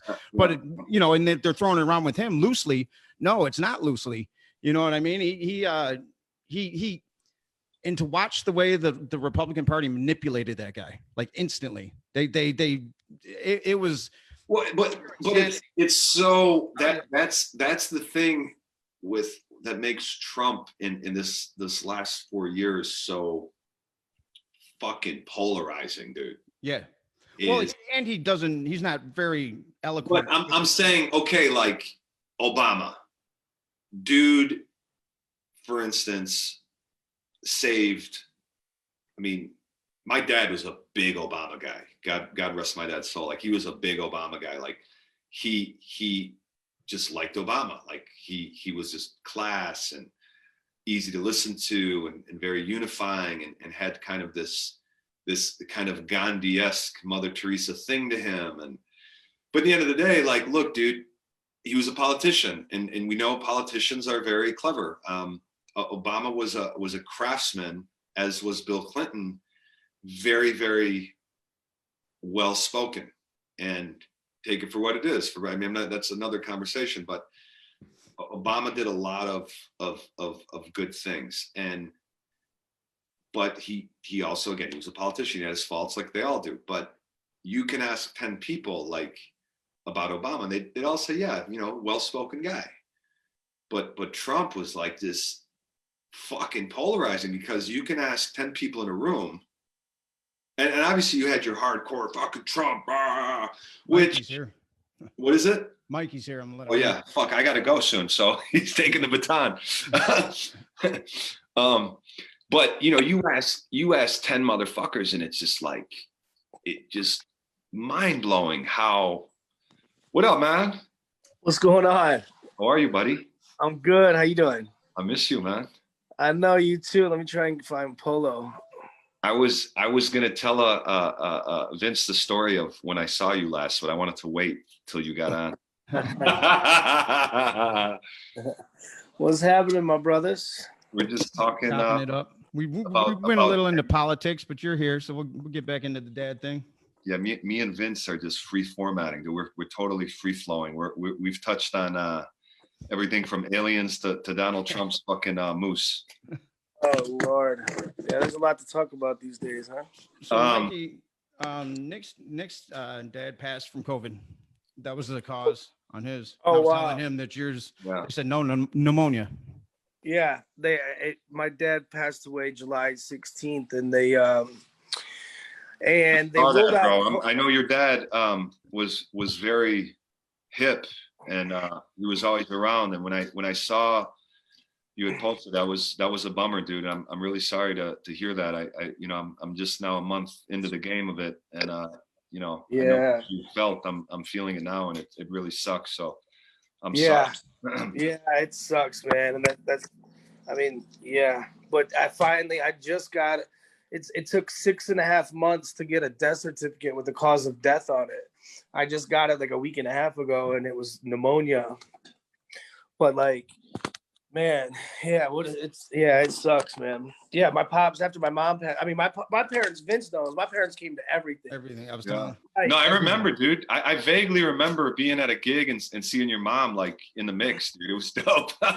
Yeah, I mean, look, I did 50 Cent's album release show for Get Rich or Die Trying, and they were the first ones there. And like, yeah, I remember even the first time I took them to a Kid Rock show, like they were backstage, and Rock was like, "Dude, your parents have backstage passes for life." Yeah, man. yeah, they had drink or smoke or anything. They didn't. They just hung they out. just like to get out and support. Yeah, and I was the only child. Just Positive. dragging energy, dude. Like I was telling Vince, like we had my old man on set of Killerman a couple of years back, and he was just young fucking energy. Like we could take him out to the titty bar, but then like he would have me around old Albanian men talking philosophy. Like he was very flex like that, and just very polished and very young. And he had an easy 10 more years to go. And similar to like your pops, like he had this little emphysema thing kind of brewing, and he was doing better. And then it just jumped off mad random, very unexpected. Like in 3-4 days, it was like, what the fuck just happened? And I am struggling now, a month removed from it. Like was the COVID the matchmaker that streamlined it all, or was it that was his time, and then they just are dirtying up the game with the COVID on the death certificate? I know, right? And it's, you don't know what to fucking believe, Yeah. So I got polos Polo? on now. What's up, fellas? Hey, you good, man? Yeah, how you doing? Good, good. We've been chopping Man, it up. what's up, bro? Chopping it up. We got into some politics, not intentionally, but we did it. You know, the whole gist of this thing is, so I saw when you see Nick's posts, their punchlines usually, you know, they're short, they're to the point, on Instagram, and it's supposed to be like that. Mine are fucking books. So I was scrolling and I saw a book and it wasn't mine, and I was like, who's that? So I stopped on it, and then I saw it was his, and I said, oh shit, I got to read this. You guys should read his post. And it just made me think, like, life's short, right? Like, and a lot of times you're writing things like that after the fact, you know, about you thinking about all the things your parents did for you. And we got to think our kids may do that too, if we don't teach them otherwise. But it really made me think to start appreciating things a little bit more. So I wrote this, it's going to go in the book, and I was going to write it anyway, but I'm sitting down the other night and I couldn't sleep. I'm just writing. And all these things about my stepdad, because I always have this negative story about my real dad, right? That's part of the story. And that's whatever. But I somewhere in the shit, I lost the positive, you know what I mean? Because there was this positive figure in my life. The reason I'm the dad I am with my kids today is because that influence. He didn't have to yell, didn't have to raise a fist. He would say things, drop seeds in my head. And like years now, I'm like, fuck, I know what that smirk was. You know what I mean? Like he knew I'd come back. He knew I'd circle back, you know, and that's, to me, that's what being a dad is standing fast in your truth without being too, Nick was talking about, you know, at some point we got to let them go. You know what I mean? We got to let them go. We got to let them get out there and experience. Feed them to the wolves, man. Feed them. We got to build that foundation, and it ain't by the old way. I don't think. I mean, you know, you were talking about discipline, and sometimes your kid's doing something equivalent to running into a street, and you got to get physical. You got to grab them real quick. You know, if my kid's disrespecting or lying, like things like that are just they're real bad character traits. Come here, talk to me right now. You know what I mean? I gotta get abrupt with them and right in their face, but it's intentional. You know, I remember my dad and my mom sometimes, but mainly my dad flying off the handle and just hitting. I'm like, what the fuck am I getting hit? I had no idea what was going on. So I think we've evolved that way, but I wanted to get us four together because we're all different with kids. You know what I mean? Like we all put our kids front and center, and it's a cool thing to see. Yeah. Yeah. We've, yeah, I mean, we all have our different situations, and Polo's like, you know, pretty much a full-time dad now. You know, his beautiful daughter's mother joined the military, and you know, and how many you know, how many kids? Is it just your one child, Polo? Just your daughter? Yep. Just Nice. an 8-year-old. Got an 8-year-old daughter. God bless. and their bond is My daughter's amazing. 9. Oh, wow. Yeah. We're going through the same stuff then. Yeah. Yeah, and Right then now. Vince has got a 9-year-old daughter too. Yep. Yeah.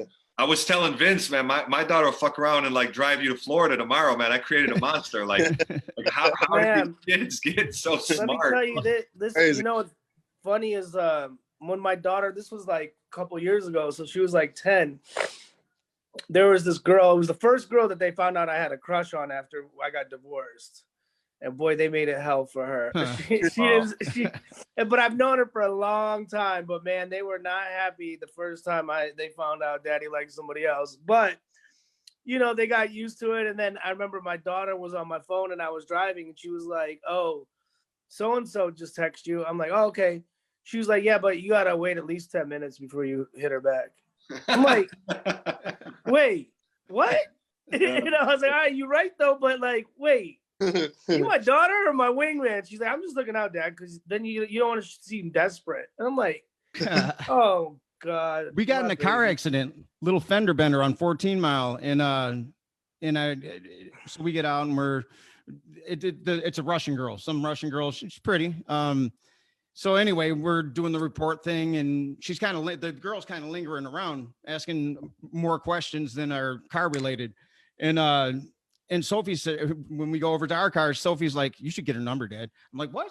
I'm like, "No, I'm not getting her number. I don't want her number." She's like, "I think you should." I was like, all right. Right. So anyway, I'm not doing that. I'm saying, Sophie, don't do that. You're gonna hurt her feelings because I don't want to. Blah blah blah. So the cop comes over. He gives me the ticket, and Sophie says, "Mr. Officer, or she, yeah, officer, could you arrest my dad too?" And everyone just looks at her like, "What?" Because is he hitting her? You know, and he's like, "For what?" And for not getting her number, his new girlfriend's number. I was like, "What the?" I wound up having to take the girl out. She's like, "Yeah, I think you owe me dinner now," and blah blah blah. But they're a trip. Vinny would never do that. Yeah. Vinny don't care. Vinny's off in his own world, building, Yeah. tearing down shit and whatever. She's all Well, up in the social. You know, the funny thing is after the first summer that we had got divorced, and like that was the summer when my kids were like, oh, dad, my son he doesn't care. He's like, are you sad you divorced mom? Then that's it. But my daughter is like, so at the end of the summer, she was like, oh, okay, cool. So she called my friend. My friend, it's a married couple. They're both happen to be police officers. So she called the female, and like her husband's like one of my closest friends. And she called her, and she's like, hey, hi. She's like, hey, can you marry my dad? Because you would be the awesomest stepmom. And I'm like, whoa. It doesn't work like that. And then she called one of my other homegirls, was like, how about you? Could you marry my dad? Because you'd be a great stepmom. And I'm like, whoa, hold on. Let me tell you how that stuff works. But because it doesn't work like that. But, at least, they opened up a little bit, and we're okay with that. Now, of course, my daughter's about to turn 13 and she doesn't want me to date anybody. Wow. She's like, Dad, you got me. You don't need to talk to any. You don't need a girlfriend. But yeah, it's challenging times to raise kids right now. Yeah. I mean, especially with technology and everything, man. It's like, if we wanted to see a nudie magazine, we had to like work for it. You had to plot that shit. We had to like sneak it from somebody's dad's closet, put it in a beanbag, float it down the river, build a clubhouse so you could the park. All these kids got to do is touch a button and say, "Show me boobs," Yeah. But So, like these fucking these blogs and the YouTube, like I busted my 6-year-old boy. He was following like a video game. Like number one, he's addicted to Fortnite. Like I have an addict on my hands. Like I'm spending more on his V-Bucks than my cell phone bill. Like this kid is crazy. Robux for Sophie. Yeah, he's an addict. Killer. Yeah, I'm trying to like wean him off that, and then in the process, like while he's watching YouTube, figuring out the hacks, what do you call the Fortnite hacks and shit. These other things pop up, and I bust him watching How to Ignore Your Father for 10 hours. It's a kid, like it's a little smash that like button, like this little motherfucker's like hosting hacks to like. So that's it's fucked up, dude. It is fucked up because they emulate that shit. I'm like, Vinny, that's not funny. What you're doing, it's not funny. You want to, you got a dad that's in the industry. We'll work on your timing, but that's not funny. What they're doing there, that's why they're there. I have no idea. And why you're watching these people play video games that you can go in your room and play, that blows my fucking mind. I don't know what you're doing. Like, there's something weird happening here that I don't understand. I'm trying not to be a dick about it, but it's weird. Like it's a real voyeur culture.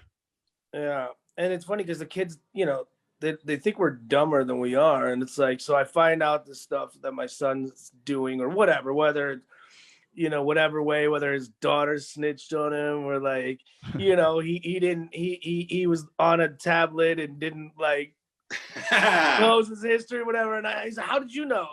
So I told him I got this dad app and I know everything. So like, he really thinks that I have this dad app.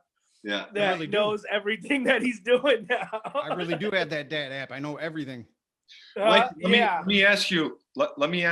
I'm curious. After your old man passed, how? I mean, because I'm. It's very fresh. My situation.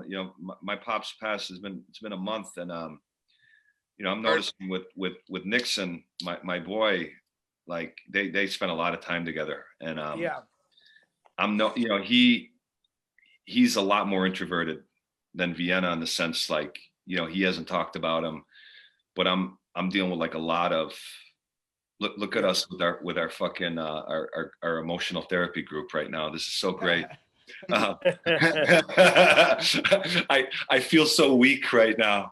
We got some actors, a rapper, and a manager. Yeah, I love it. And then I threw a bushy ass poem over the pictures. And four Detroit nut jobs. Yeah, right.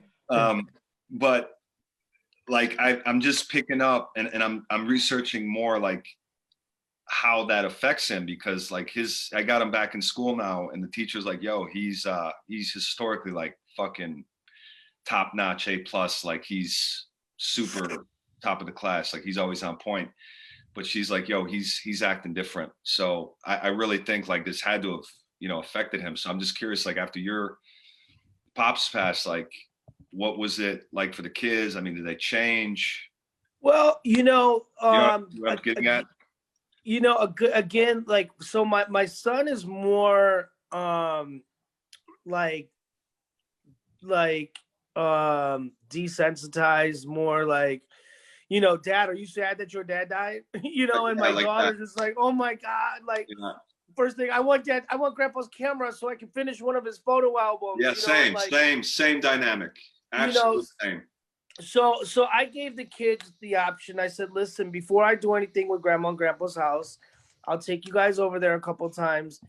Anything you want is yours. You know, you name it, whatever makes you, you know, feels more closer to Grandma or Grandpa, that's theirs. Before I even take anything for myself, before we figure out what we're going to do, whether they're going to donate it or sell it or give it whatever, I want you guys to take whatever you feel most, you know, what reminds you of Grandma and Grandpa, what, you know, and then I always, you know, say, think about the good times that you had with them, and, you know, look at other situations where kids never even met their grandparents or their parents and stuff like that. And, you know, and then and kind of use that to just remind them how precious life is. And when they do something wrong or they say something bad about their mother or something, be like, you know what, you know, I wish I could have said something more to my parents or something before, you know, so think about what you're saying and how that affects and how you know, so I kind of tend to turn that into other life situations and allowing them to, you know, take whatever memories that they wanted. So from my grandparents, from their grandparents' house. I didn't have, when I wrote this, when I sat down and I wrote and I forced myself to think about, it didn't necessarily need to be good, but details. When I did that, things came out that I took for granted. You know what I mean? And I think that's a powerful exercise with kids too, as well. No, write down one good thing, whatever, one good memory, and then it'll spark some things. No doubt. Like I every day, like I ask, you know, my boy, my girl, like, yo, what? Because like we talked about earlier, Vince, before Mike and Polo came on, we were just talking, guys, like basically, you know, how really fucking spoiled everyone has become, like just unfucking grateful. And the big thing with them is like, yo, how was your day, in the sense of like, what is one thing that you remember good that happened today? And you know, you hear this whole big new wave trend of like gratitude and being present and living in the moment. It's like such a flavor of the month trendy thing, but like actually really applying it, and it's you know, it's work, and that's the biggest thing that I really try to like, what are you know, while they're still young, getting them into that now, and because my father, dude, like he didn't know any better. Like he was an Albanian immigrant, dude. It was tough love. It was just, there was no dialogue or like positive reinforcement. It was like, yo, go figure it out, kid. So there was never no talk about what were you grateful for. It was like, motherfucker, like, you know, get out of my face, and you know, man up and figure it out. Right. So like I'm not trying to overly like, you know, because it is a very like PC time, in the sense like everybody gets a first place award, and it's, you know, nobody's earning it anymore, and it's so watered down, and these kids are just so fucking spoiled, and you know, everyone, you know, like doesn't, like we were talking earlier, it's like nobody really wants to work, you know, everyone is just a fucking superstar now, you know what I mean? And then like my daughter Mike was talking about, she's really into dance and like gymnastics and heavy into like Cirque du Soleil, and she's watching all this contortionalism, and I'm trying to like tell her like, yo, if you want this, I'm gonna back you on it, but you gotta just put the work in, and so that's the thing, is like getting them trained and wired for gratitude, because that's talk is cheap. Like you gotta really be grateful.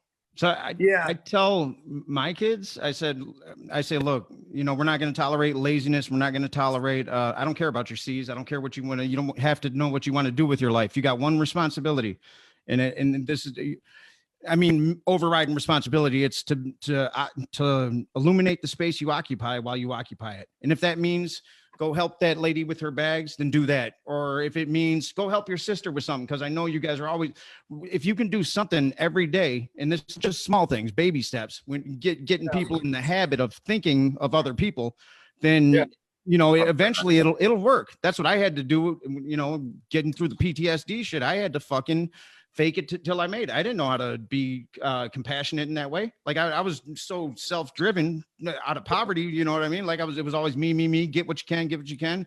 And nobody taught me. And then I had issues that I had to work through, and then I faked it till I made it. And then, oh shit, it does feel good to do service. Like it feels good to be out there and do things for other people. You know what I mean? Like that's the best feeling in the world. Like you said, with the kids, when we had our kids, that's the greatest high you can possibly get. I couldn't comprehend prior to my kids why my friends would want to stay in on the weekend. We got this club. You don't want to, that's an excuse. You want to hang with your kids. No, I like hanging with my kids, you know, but I couldn't. And that's part of the disconnect too, is we all have different experiences, and people don't account for differences in experience when they're, you know, when we're talking about the millennials. Well, it's a way different experience than we had. How do we break through that to communicate? Our kids now, we can't raise them. Number one, we don't want to raise them the way our parents raised us, but it just doesn't work. It's a whole different generation of people now that we got to figure out, how do we talk to these people, these little people? How do we get them to, and they're starting to fuck up, you know? Yeah. Well, one thing, when my kids would start talking about making fun of other kids, or, you know, any type of bullying situation, you know, I shut that shit down real quick. And I would go to YouTube and show them stories, or show them videos where like kids, like, you know, were being picked on at school, or maybe they didn't have, like, you know, they had the same pair of shoes and they were beat up and too small or whatever. And then like the cool kids or the whatever all got together, chipped in money and bought them new shoes, or did stuff like that, you know. And I said, look it, man, doesn't that make you feel so much better than jumping on the bandwagon of, like, you know, I said, I want you guys to do stuff like that, you know, use your leadership, rally the other kids. Cause you know, and Vince and I have had this conversation with our kids, you know, when they leave, there's 4 of them, and they leave one kid out of the room, and how do you feel, you know? So, and going back, and like the one thing that, you know, me being able to work, you know, working with a lot of celebrities and athletes and stuff like that, is I've been able to donate a lot of stuff, and I get called a lot for charities to donate autographed sticks or autographed albums or whatever it may be. And my kids really picked up on that, and they're all about that. I remember I had Eminem sign something to my son, like this lithograph, and I showed it to him, and the first thing he said was, "Oh man, Dad, it's got my name on it. Now we can't donate it to charity." And I'm like, you know, I love it, but at the same time, like, hold on, there's some things that, you know, that you can keep and that are cool, you know. And for instance, like one time we got invited, because I worked with some of the Lions, to the Lions practice, and Vince's kids couldn't go. And they met up with us when we got back to the house, and Golden Tate signed my son's jersey. And before my son could even get out of the car, he was taking it off of his back to give to little Vinny, because he wasn't able to go to the practice, you know? So like little things like that, just like, man, you know. Yeah, it's those moments you're like, okay, I'm doing all right. Yeah, I don't care what my ex says. I'm doing okay. You know, like, or trying, you know what I'm saying? Like, none of us are perfect, and mean, that's why we're all having this conversation. And I know for Polo, I mean, it's been tough, you know. I mean, this Polo's like my little brother. And I've helped teach him some nice life hacks of doing different things for people that maybe you wouldn't. And that's what we all learn from each other. Yeah. But you know, being able to juggle a rap career and keeping a full-time job and being a full-time father. And, you know, when people see Polo, I mean, he is so proud of his daughter. I mean, you know, I've never seen an artist or post pictures of their daughter or their kids so much, you know, and they've got that bond, but it's tough for all of us, you know. That bond's what's most important. You got to keep that bond, the bond, because you can make mistakes, right? But if you don't have that bond underlying, because that's where disorganized attachment comes from, which will lead to PTSD or avoidant attachment. There's these different forms of attachment, and they're really formed in the first 3 years, but they can be worked throughout their lives. If they don't feel safe, that's why I got to discipline them, but I can't make them scared to come to me. You know what I mean? I got to try to find that balance to where, okay, yeah, he's still going to get in trouble, but right. I got to be softer with the approach. Cause if it's yelling and screaming all the time, well, you push them away, and then they can justify lying now because you're mean. You know what I mean? When right. You're really just trying to do the best you can for them. But that's what my kids make me do, is I learn from them. Like I know I'm no better than them. They're no better than me. And I'll tell them when Sophie's procrastinating, I'm like, Sophie, you're procrastinating. We don't tolerate that in this family. I'm talking to me too, because I do it too. And so now me and you're going to learn this together. I'm not perfect, but I'm seeing it in you, and I'm trying to break it while you're younger. I'm breaking it now, and that's a problem. You know what I mean? You don't want to go through that. Yeah, and that's a big thing, is you gotta let these kids. I mean, we're their idols. You know, we're their parents. They look up to us, but we have to let them know that we're human too, and we make mistakes. And I even revert back to stuff that I did, like, you know, yeah, I know I said something about your mom a few years ago. It wasn't right, but you know, you learn from it, and you realize that, you know, and it might have hurt her or came out wrong, but you know, we all live and learn. And I want, you know, you to learn from my mistakes too. You know, I'm not perfect, but I'm going to do everything in this world to protect you and guide you in the right way. But you have to, you know, let these kids know too that we all make mistakes, and it's okay to. And like when my kids are like, oh, like if I catch them doing something, like, I'm in trouble. Yeah, you're in trouble, but I'm not going to yell at you. We're going to go talk about it and talk about why you're in trouble and why not to do that, and put it in the bigger perspective and talk to them like a human being versus condescending them constantly. Because going back to what you said, Vince, they're always going to be like, well, I'm in trouble anyway, so what the fuck? Yeah, I remember being like that. Yeah. I remember my parents, they tried to do they put on this, and this was an 80s thing, right? You know, there was they were always keeping up with the Joneses. Not my parents, we were poor, but they didn't want to admit their flaws. They thought that was part of parenting, was showing their perfection. And then lo and behold, I found out that some of the things they said, it wasn't true. Beer wasn't going to kill you if you drank it. You know what I mean? And I remember drinking it for the first time. I'm like, I didn't die. They're liars. You know what I mean? The veil comes down. Those, I mean, Santa Claus is one thing that's fun, right? But when you start getting into real life lies and you try to hide from them the fact that you're flawed also, your relationship is, it's hard to build from that. Yeah. Yeah, like my kids will bring up weed or whatever, and I'm like, yeah, I don't smoke weed. I mean, it's not for everybody, but it's not gonna kill you. But you're not, you know, you don't need to do that, or you don't need to, you know, or when you get old enough, you can make decisions. But like, weed's not the end of the world. Or you know, you talk to them about stuff that they see and that they're going to see, and that, like, you know, like my kids will use or my daughter especially will use like a derogatory word towards gay folks. And I'm like, man, look, it's okay to be gay if people want to be. I got gay uncles. You got gay uncles. Like, you know, good for the economy, man. Yeah. You know, like, look, you know, you don't have to, you know, like, we can talk about this stuff, but you don't have to jump on the bandwagon of using derogatory language towards your friends or your brother or something stupid.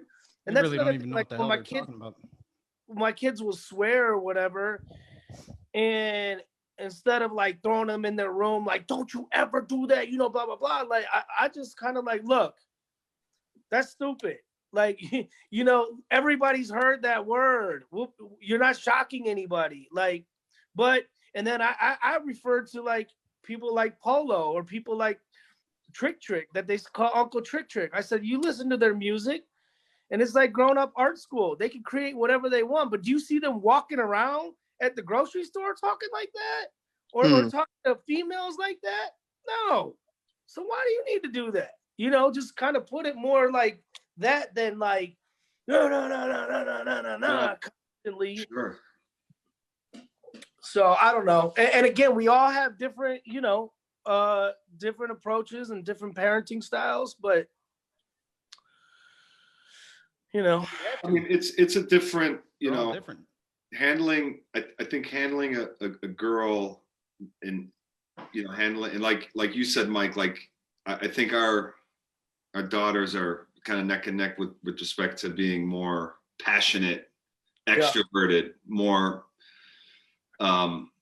where this, like I was telling Vince, like my son is like just the mad scientist. Like he'll put some shit together. Like he's already thinking like that, where my daughter's painting, she's taking photos, she's dancing, like she's singing with the other side of her mind.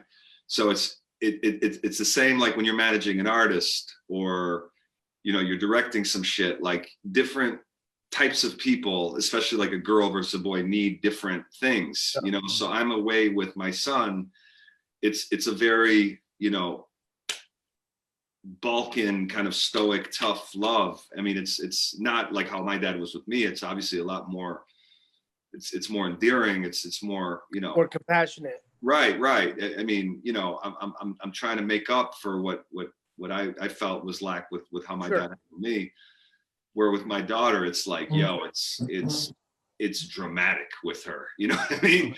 And I have to really be thorough, you know, and so, you know, it's like we said earlier, man. It's just I'm for me, I don't give a fuck, but I do worry for them and kind of the hysterics of the world. I mean, you look at the last year, I mean, it felt like it was 10 fucking years. I mean, like there was shit that happened to me the last year that was like year defining stuff that was just like an afterthought. You know what I mean? And then the shit with my pops, that was just like insult to injury. Like that just, that was just like at the end, that fucked me up. But it's so hysteric. You know, I get it's, you know, it's grinding and running a business and raising kids, like, and all of it. Like it's hard fucking work, but then you're doing it on this live wire of what is the fucking world right now. So I just really fucking worry about them, you know, years, you know, 30 years, because that's the biggest, for me, the biggest takeaway, Mike, like for my dad that fucked me up and it's still fucking me up, like this cycle of life. Like, that's it, dude. Like, it's quick. There ain't shit to it. Yeah. Like, you realize like quick how fast it is. Right. Yeah. Like in 20 years, add 10, like, you know, I ain't old, but I ain't young anymore. So it's like, you add 20 years and it's like, what is it? It's 30 summers. And for me, it's, you know, I don't give a fuck. Like, you know, I'm doing what I can do, but for them, when it's your own kid, it's a totally different energy and worry. And it's so cliche when you hear friends that like don't have kids talk some shit. But you know what I'm saying? It's like, but until they're your own, it's a totally different energy. So I worry. Yeah. And then, you know, just making sure the kids are going to be okay at the end of the day. One, like we're going through COVID. We're going through a crazy presidential like situation, which is another story. And two, I mean, we're all raising kids in a different way. You know, you're still with your girl. Vince and the mother of his children are very close and very cool. Me, you know, I'm trying to be as familiar. cool as I remember you telling me, like, it was, you know, it was hectic. It was hectic. And you know, trying to be a better person and be much closer with her or co-parent the best I can without, you know, the communication that we have, and, you know, making one, it's like, you know what, plus I imagine like in that situation, like, you know, like I'll, you know, with Lydia, dude, like like it's either really good or or war, you know, there's just this very hard to fight. It's a girl thing Like, too. So that sounds like every man and woman's relationship. right. And it's harder, you know, it's harder than ever, like, you know, man and woman, like it's fucking everyone don't want to give an inch. Like it's just, it's, you know, when my dad, when he first came to America and came to Detroit, like it was survival. And it was like, he had that word and that was it. Like my mom would never dare. Now it's like, fuck, you know, you got men like hiding from women, like women are tough. And like when I see her raise her eyes, like I'll go hide under a desk, like right. Woman's rights on fucking crack right now. But you know, I can imagine like when I hear you talk about that shit, like you it's also the challenge of like not having them exposed to that, which sucks. And now I know what I'm dealing with. You know, it was like me, the way I put it is with my relationship and trying to change her mind or keep it flowing. Looking back at it, it was like trying to fix a totaled car with just a screwdriver. Right. Surgery with a butter knife. Not even with the Phillips and a flathead. It was just a one or the other trying to fix a total car. It wasn't going to happen. You know, so looking back at it, it's just like, man, I know what I'm dealing with and expect the unexpected, and I'm not gonna let it bother me. But I'm saying for you, you know, I mean, I know you. I mean, in the end of the day, like fuck it. But I'm saying the kids, it's rough because you know. Well, that's what I was getting at. Is that's why I'm like that, and I take that approach. It's just like, you know what, I can't control this. I can. The only way I can be is by actions. And one, like, even when my kids start talking shit about their mom, I'm like, yo, I don't care. We might have different parenting styles, but that is your mother. Those are her rules, and you respect her rules. And I love her. And if it wasn't for her, you guys wouldn't be here, period. So you don't need to disrespect your mom. If you don't like the way she does some of the things at her house, it is what it is. But that's your mother, and you're going to respect her. And they'll never hear me say a bad thing about her again. You know, we might make a little joke or something, but I'm never going to be like, no matter what. And that was one of my downfalls. Like, I did say some shit and she drove me to the edge, you know, and did some messed up shit. But for my kids to see anything or hear anything right now, I mean, now looking back at it, that breaks my heart that happened. Yeah, that they had to be exposed to it. Sure. You know, and like I said, going back to earlier in the conversation, I acknowledge that to my kids, and I use that as a reference to, you know, I fucked up, and that was not cool of me. And the only way I'm not going to say, oh, I'm never going to say anything again bad about your mom. I'm just going to show them by actions and tell them that that's their mother, and I love her, and you guys need to respect her and love her. And they've been seeing that, and they've been getting that. You know, even like my son was like, yeah, I told mom that you always start saying good things about her, and you always, you know, have her back, even when Misha talks shit about her and blah, blah, blah. You know? He'll say it just like that too. Oh, yeah. Yeah. So for kids, man, they're the only, I didn't know what I was feeling when my son was born. I wanted to run from it, but I stayed. And so I was like, what the fuck is this feeling? I didn't know. And I that's at the time I hadn't been diagnosed yet. So I'm just trying any kind of therapy there is. And I stumbled onto ketamine psychedelic therapy, which actually did open up neural pathway. No, it was the real deal. I read a medical journal and it. Hold on, take that back, Vince. What was it? Ketamine psychedelic therapy. My therapist is what's that? My therapist is she's in Ann Arbor now, but there's a place in Royal Oak that does it. Of course, she's in Ann Arbor. Once a month, and except now they got the therapist writing the shit down. There was some shit that I couldn't, like, it opened up parts of my brain that was closed off from trauma, that I was like, what the fuck is that? Get back in there. Like, I didn't need to know that shit. I didn't have anybody to talk to about it because everyone's like, oh, it's ketamine, it's a party drug. I'm like, no, I read a journal for real. But so it induces out of body experiences, right? It takes away the five senses. It's basically chemically induced transcendental meditation is what it is. I didn't know how to meditate. I was too high strung. I got into this meditative state and I had an out of body experience with Vinny one day. He was sleeping and I stepped outside of myself and I said, you're an asshole, but in a loving way. He said, you got to check yourself. Everything you've been doing is not going to be good for him. You got to change some things. When I came out, I went in Vinny's bedroom and I just stood there and I felt it for the first time. I knew what the fuck it was. It was unconditional love. That kid had the ability to dismantle everything about me in a fucking millisecond, but at the same time, make me feel empowered like I've never felt empowered before. So if we know that about our kids are really mirrors into the world around us and into us. They're telling us every day what we need to fix with ourselves without telling us and what we got to do out there in the world to help them get by. And if we pay attention to that, rather than, our parents were point the finger, spankings, you know what I mean? We get the opportunity to learn from these little kids and they don't even know they're teaching us. And if that's going to give us a why, right? Like we're in this to get better. We want to grow. We want to be better every day. And if you have that why, the kids will latch on to that why. They'll see there's purpose.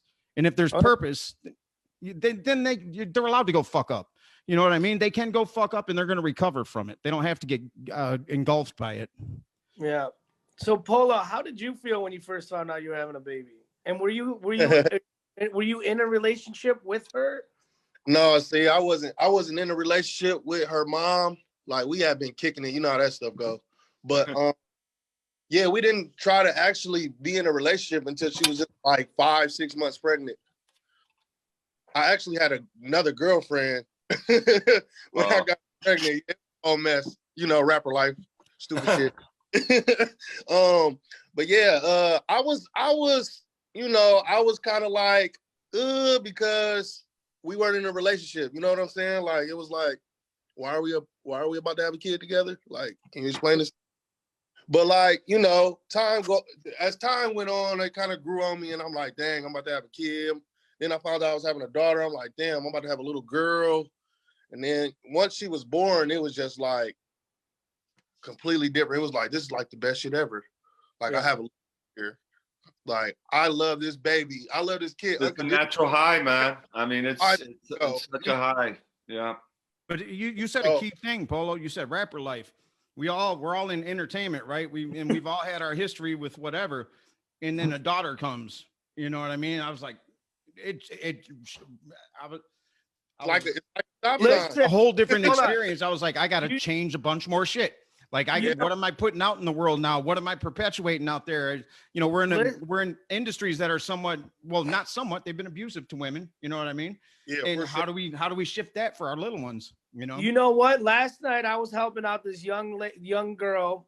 And I'm sure she was much closer to my daughter's age than my age. She had too much to drink and then her friend was there, her young ass friend, very irresponsible, and said some shit to me, and I'm just like, my dad mode kicked in, trying to help this young lady out. Like she was puking, she was sick, and her friend was high or whatever. I don't know what she was on, but she was not helping and not worrying about a damn thing about her friend, but some other bullshit. And I called her out, and I remember her saying some dumb ass young shit to me, and all I wanted to be was like, damn, man, where was your dad? Or where is your fucking dad?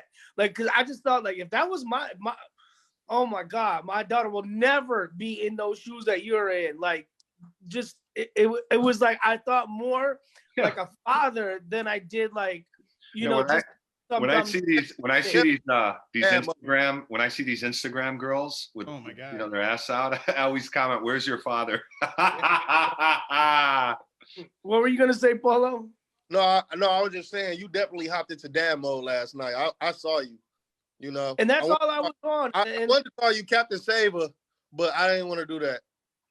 Oh no, yeah, but that, what's funny is I wasn't even thinking on that, and even it was cool.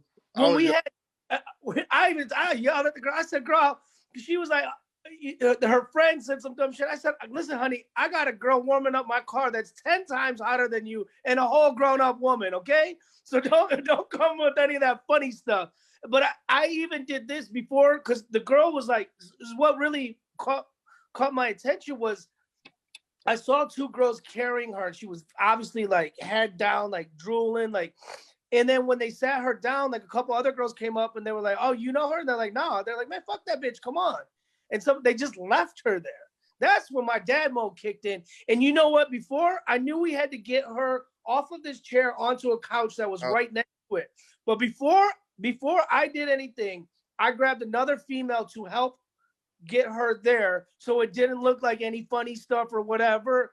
You know, it was purely just to help this girl out because I didn't know, nobody knew her.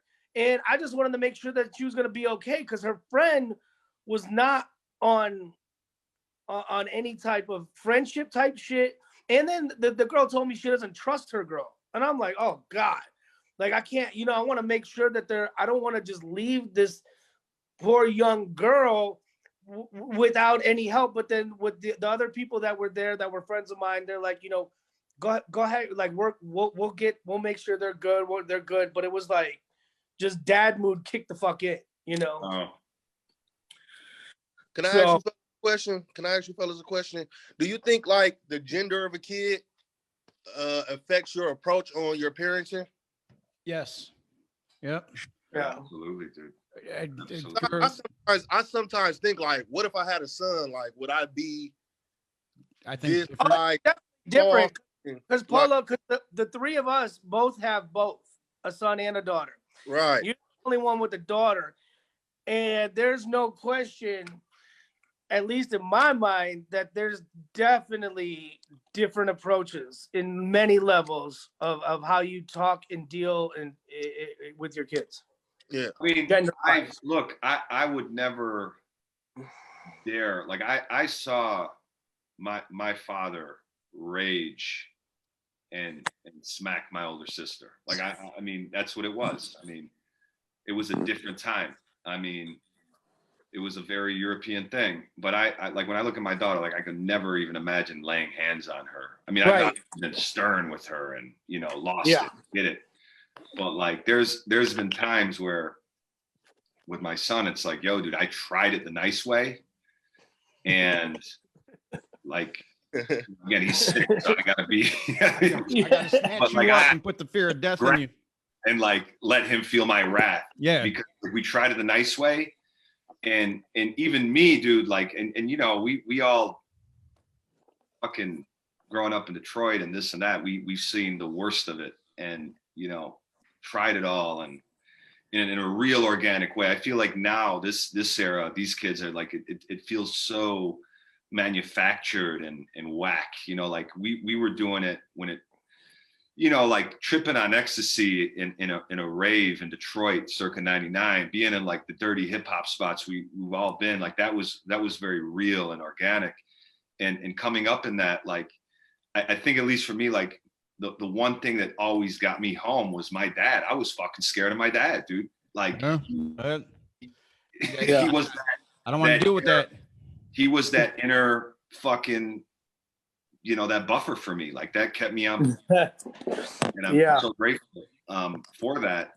So with my son, like Polo, to touch on your question more specifically, like I have friends that are super PC that like they don't yell at their kids, they don't touch their kids, whatever, but like there's been times where with your boy, you got to let him fucking feel the man, you know what I mean?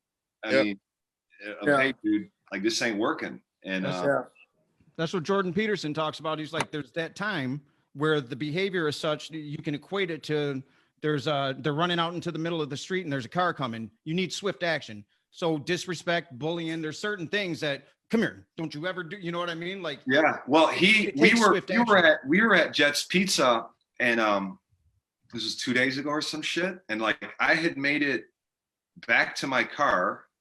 Vienna was back in the car, and I'm thinking this whole time, Nixon, my son, I'm thinking like, yo, he was hustling and he was with us, like he was hustling right behind us.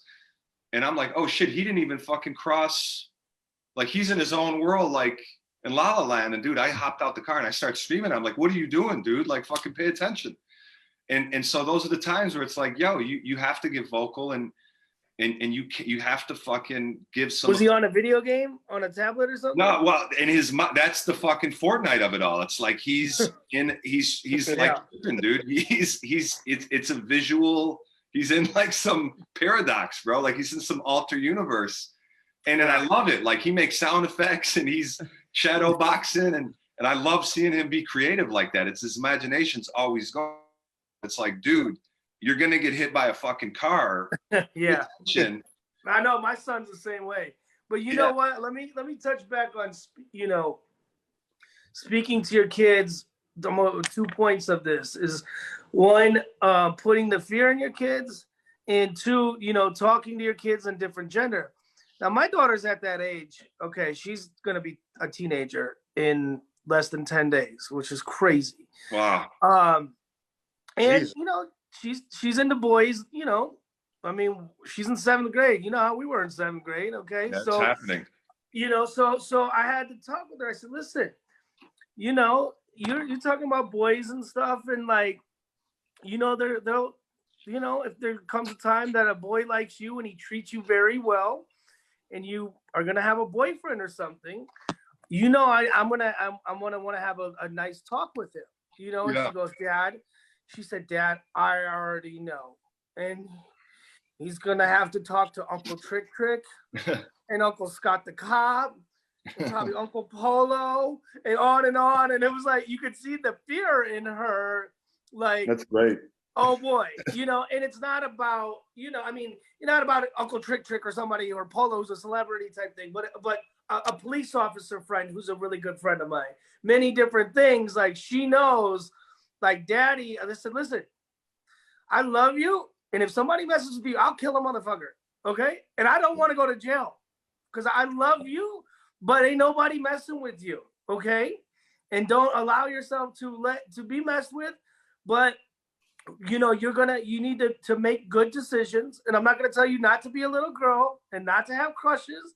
It is what it is. But, but just the look in her face of like the fear of, not wanting to disappoint, or knowing, who's in her corner, I don't know. It's kind of a hard thing, man. Wait till your daughters get a little older. So my daughter's a little older, but you guys is it no boys right now? No boys at all? I mean, mine is super Roblox young. for mine. She's Roblox. That's it. She could care less if humans exist. My daughter's the same way, but I still tell her no boys. Yeah, there's no boy. Well, I don't know. They can really dance. I always felt like, when you like my pops was super strict. Like my sisters, like it was hardcore Balkan shit. Like they were sneaking around with their boyfriends at a time where it was like, yo, dude, they're fucking 22 or whatever. So I always feel like, you know what I mean? It's like get real, dude. And then what was funny is like when my oldest sister married outside of our culture, like she married just like a white dude, and it was like a big deal. Like my uncles, my dad's brothers, it was like blasphemy. Like, how dare you like marry a non-Albanian? And what was funny is like my dad. Polo, it's not only girls marrying black guys, it's us too. Yeah. Right. And what the irony in that was like my dad was willing to kind of give him a shot. Like he was hip and progressive even for that time. Like this is like mid-90s, whatever the fuck it was. But my brother-in-law's a great dude. Like he's Lebanese guy, dentist, and he had his shit together. And I was like telling my dad, even when I was younger, I was like, yo, man, if she's gonna marry, a loser, I get it, marry an Albanian loser, but it seems like this guy's got his shit together, give him a shot. So, they met, it was real gentleman-like, and he came to the house, he's like, my dad's telling him like, yeah, this ain't a game. And he checked him, like was in his face about it. And the funny thing is like, he ended up liking my brother-in-law, Mike, more than me. And, no, it worked out. But I guess what I'm getting at, like what I learned from that is, the more you try to like block somebody from doing something, the more they're going to do it, the more they're going to want it. So like, for me, like like my daughter at 9 is like into contortionalism, like the weird stretching. It's really fucking weird to me, but it's kind of like the Cirque du Soleil shit. Yeah. And she's passionate about it. Like she'll be around the house, like doing crazy shapes. And I'm for it. I'm like, yo, dude, if you want to do the gymnastics thing, like I said, I'm all for it.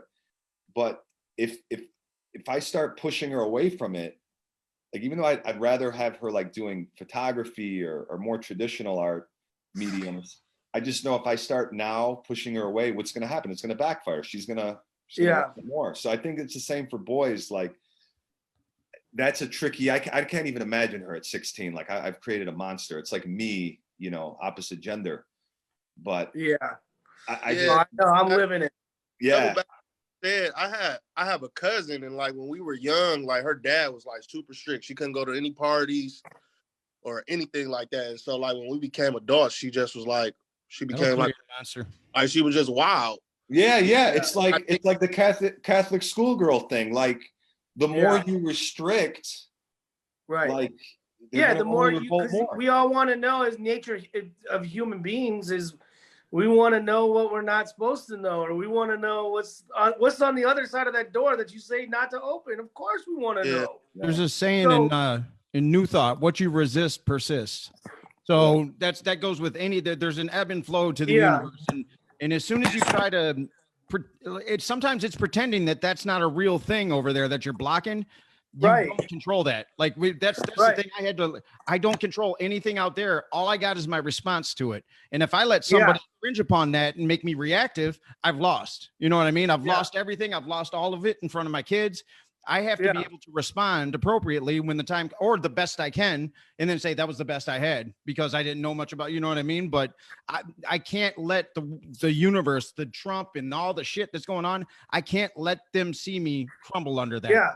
I have to respond. I mean, the best thing is to deal with it head on. Like, so my son has always researched everything since he was 3.5. He would see every game that was coming on, the headlines like Detroit versus Milwaukee, 7:30. He would wake up every morning and ask Siri who won every game he saw that, you know, so that's just his natural thing. So my kids, as they started getting older, they would see posters around or they'd see flyers. And then I had booked Boston George Jung, you know, and my kids saw that and they're like, Dad, like, it didn't look like a normal rapper or cute girl or whatever. Like, who's George Jung? And then they're like, is he an actor? And I go, yeah, you know, and then they came back to my house like a couple weeks later and my son's like, Dad, I read that George Jung was a cocaine smuggler. And I'm like, you know, I'm not going to lie. I'm not going to be, I said, yeah, you know what? He is. And actually I didn't lie because he's doing this, but I just hit head on. I said, yeah. And he went to jail for a very, very, very long time. And he did not see his daughter grow up. And he made a really, really bad and big mistake. And now what he's doing is he's going around with the police officer that arrested him. And he's telling his story to make sure that other people don't do what he did so they can see their kids grow up. So instead of like, you know, just saying, you know what, that's grown up business. No, you shouldn't be looking at that or whatever. You just deal with it head on and you know, spin it the best way that you can, you know, because you don't want, that's the one thing you don't want. Oh, my parents lied about everything. They didn't think we know. We know they know what's going on, but it's like, if you put it in perspective, then they're like, oh, okay. That is the most important thing, the trust, the bond. That's where the trust lies. Once the trust is gone, that's hard to get back, you know? Right. So it's like, I can't, you know, I'm not gonna sit here and try and hide stuff from them, but at the same time, I'm not shoving shit down their face like, oh, look at what so-and-so just did, or hey, look at this video of Uncle Trick whooping Trick Daddy's ass, guys. You know, none of that shit. But if they ask me about it, I'm not gonna water it downplay it. I'm not gonna upplay it. I'm just gonna say, this is what happened, and we all move on. I was going to do a ayahuasca ceremony the other day with I called their mom. I knew she was going to want to do it too when I asked if she could take them. So I was already planning on that, but we were going to do this thing. And so Vinny and Sophie asked, well, why are you guys going? Why do we have to be babysat?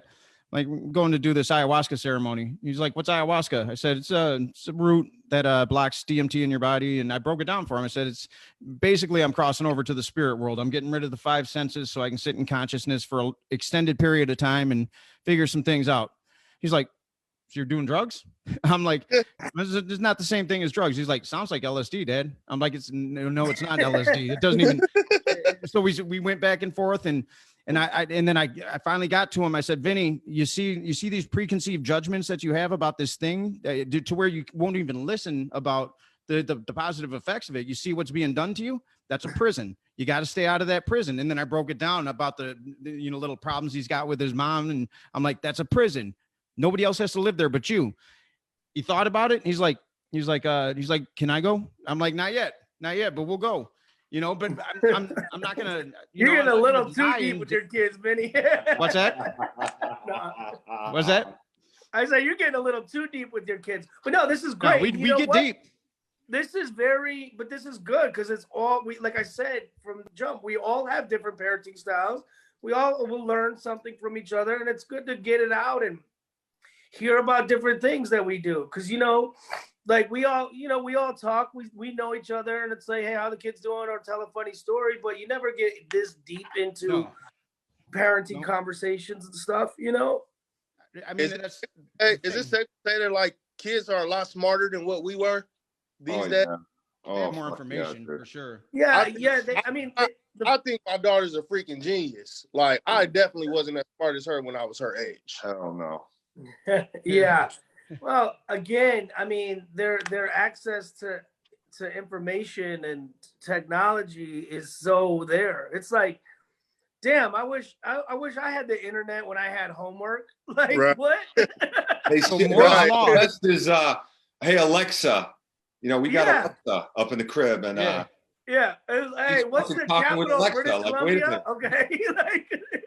Alexa, like fucking, it's just, yeah, dude, it's around, man. I mean, the information is around, and then virtual school now. It's like my daughter was taking a test. Like, I drive trucks for work, so like my daughter goes over to my mom's house during the day while I'm at work, and does her school over there. So I always, whenever I get a chance, I just go over there and drop by. If my run is going anywhere near my mom's house, stop by there. And my daughter was taking a test the other day when I stopped by, and I seen her on her phone. I said, I know you're not on Google looking up the answers to that test. Wow. No, I'm not. Give me the phone. You're lying. But it's like so crazy. We didn't have this. No. I know. We really had to learn and remember everything. They just have access to whatever they want. They could do whatever they want.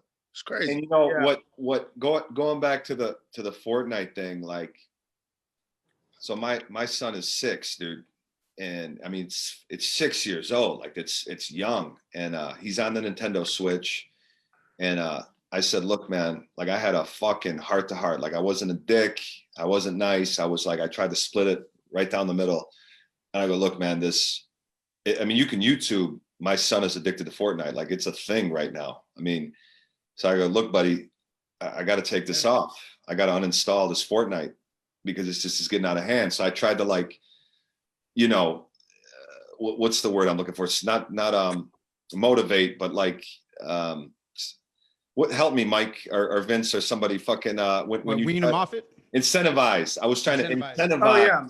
Like, I'll buy you this. Like, I'm negotiating. You're trying to negotiate. Yeah. Like, I will buy you any game, anything you want, really. Like, I'll buy you a toy, action figures. Like, you just can't be fucking with Fortnite. So I uninstalled the Fortnite, and I'm like, man, he took that pretty good. Like, I breathed a sigh of relief. So he's like, okay, buy me Mortal Kombat. So I'm buying a 6-year-old Mortal Kombat where it's like all this blood and nastiness, but at least I was willing to give and take, because at least Mortal Kombat, it's just one-off matches, and it's not like this ongoing thing that is like something like a whole Fortnite. Separate life. Right. And so, dude, 3 days later, he's in a corner, like, he's fucking playing Fortnite. He got it back on. How he did it, whatever. He bypassed the codes or whatever. Oh And, yeah. My just, son's good at all that shit too. yeah. So dude, he's beat red, and he flat out, he lied to me to my face. I mean, I was just disappointed. I'm like, damn, dude, he lied to me to save his Fortnite thing.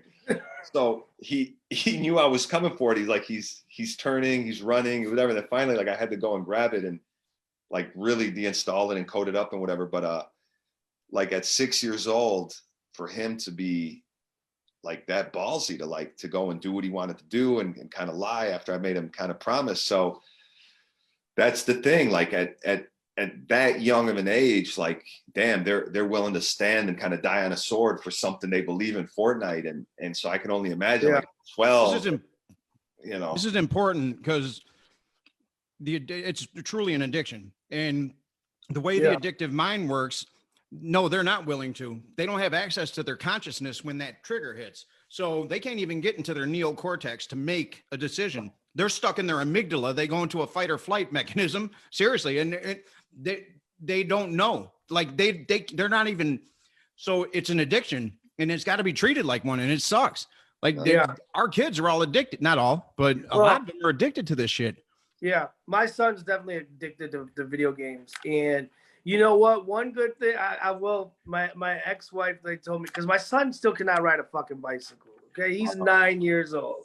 All right. My daughter, on the other hand, is extremely active. Like, I mean, plays every sport, no fear. She's football, 50 yards. You can throw a football 50 yards. Who? Mikey? Misha. Oh yeah. And now she's all into skateboarding, and she's the second time I took her to a skate park, she's dropping in on ramps, like zero fear. So, but my son, he said, yeah, I said, you don't have an Xbox at your mom's house, do you? He said, no. Mom said I can't get an Xbox until I learn how to ride a bike. And I was like, yes, thank you, honey. Like, all right, cool. I wish I had that will, but like I got, but yeah, it's there's positive though, dude. Like there is something to be said that is positive about how progressive and smart they are. Like there's good in it too. Like for him to be this advanced, I mean, I'm telling you, the teacher is like, dude, this kid is like, he's bored, like he's looking for which is good. Like I love seeing him finish his shit on time and pluses on everything. And where is that coming from? It's the information age, it's the YouTube, it's Switch. I mean, it's making them smarter, and you just have to really, manage it and direct it in a very, productive way. And at the same time, my son has an A+ grade average. Yeah, dude. So it's like, the kid can read words that I can't. Like, and even when he was like 6 years old, I remember he was like, Dad, look, I linked up the laptop through Bluetooth to the TV, and now we can watch YouTube videos on TV. And I'm like, I couldn't even. I struggled to get on this Zoom call, bro. Yeah. I thought you had his face dark. I thought it was darked out on purpose. My shit was dark for like 30 minutes. Vince is having an interview like it's a confessional. Listen, my son, this little motherfucker, he snitched on himself, but he was so excited. He was 7 and he was in the backseat of the car, and he starts yelling, I just learned it. I figured it out. I turned off the restrictions on my iPad. I took the restrictions off my iPad. I'm like, well, you just snitched on yourself, but you weren't supposed to do that. I'm like, how the hell did he figure this out? I removed, I went into their iPads and removed the YouTube access. So I got kind of technical. The Empire Struck Back. I was feeling kind of fashion forward. I was feeling high tech there. I'm a product of like the pager era, and I still like revolt with these smartphones. Like it's just too much shit going on, and I get anxiety. And so when I got into his fucking iPad and hacked so he couldn't go on YouTube, like I felt so good. And like the dude from Twitter, man, I just fucking censored everything, man. I was I know. Those games are everything. It's like I can count on one hand how many times I've seen my daughter TV on in her room. Like she's always on her phone or on her laptop playing Roblox or on YouTube. Like I don't know why she has a TV. Like it's obsolete. It's become very obsolete. They watch a movie with me sometimes. Like, man, get off that phone. Come watch a movie, man. I know it's so hard to get your kids Hey, to did you watch a see? movie. Hey, did you guys see? There's a new. I saw this shit on Instagram. There's a new accessory. It's an old school TV box. It looks like an old school TV with a slot to stick your phone in. So this is the next wave. People are going to be buying old box monitor TVs and sticking their phones in them to enhance the image that they're watching on their phone. We have So too why much not just buy the space. But why not just buy the TV? Like, it's this idiosyncrasy, dude. It's so fun. Man.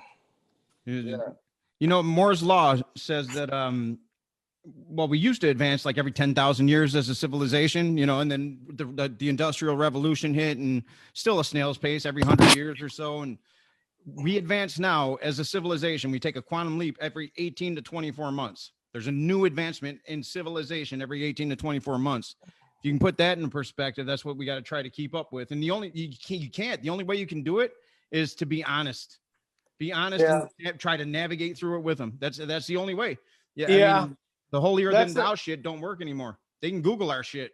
Exactly. That's why I said, like, you know, I just took the head-on approach. So whether my kids see, you know, anything, whether it's Boston George and that he was a cocaine smuggler, or, you know, whatever, that, you know, they saw that I booked Snoop Dogg at Legends and then learned that Legends was a strip club. Like, yeah, I mean, hey, let me ask you something. Has the birds and the bees come up with respect to, because, you know, my kid at 9, she still thinks that it was like all her mom's doing. Like I had no part in anything. And they're starting to ask more like, okay, like if I'm from God and mommy kept me in her belly for 9 months, like what did you have to do with any of it? So I kind of snapped one day. Like I went fucking like fuck it. So I go, well, daddy had to pee in a cup, and they froze daddy's pee, and mommy had to drink daddy's pee. I said this. I'm like, I'm such a piece of shit, but like I had to like give myself some sort of validation. And so now they think like, yeah, that's, you know, you drink pee to have a baby. Oh shit. Yeah. So I don't know, like, did it has it come up like of what you had to do with their creation?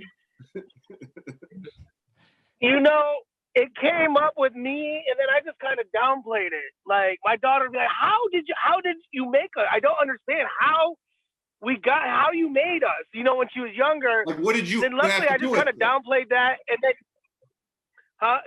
and then. Oh, we lose him. Mikey's fucking driving around, dude. He done got froze. Yeah, my kids know what's up. They're you know, me and Vinny been having quantum physics conversation since we were. I haven't had talk. What's that? I haven't had that talk yet. Yeah, just Paul, you can do what I said, man. Just tell him the pee thing, dude. Daughter's better than the stork. Tell me to stop talking to her. I made it sound very medical. Like, yeah, I had to go to the doctor. He took pee from daddy. Like it was a process. And I made it sound very, very. Oh God! Now she's like, that would have been pee to get pregnant when I'm older. Yeah, I know, right? She's gonna be going around school saying, "Oh, if you drink pee, you're gonna have a baby." Oh my God! That's dope. Yeah. That's terrible. Oh man. And now my you know. Go ahead. Oh no, go ahead. I was looking at the time, but go. Oh. Now that I got, you know, now that my daughter, I got a younger son and a daughter that knows everything. She tells him everything, and but she's selective with what she tells him. So, oh man. And then I caught my son Googling nude images of a WWE star. That's amazing. Remember, I think Vince, you were at my house. I'm like, and he's like, "Oh man, Misha snitched on me, Dad. Am I in trouble? I go, look, give me your phone.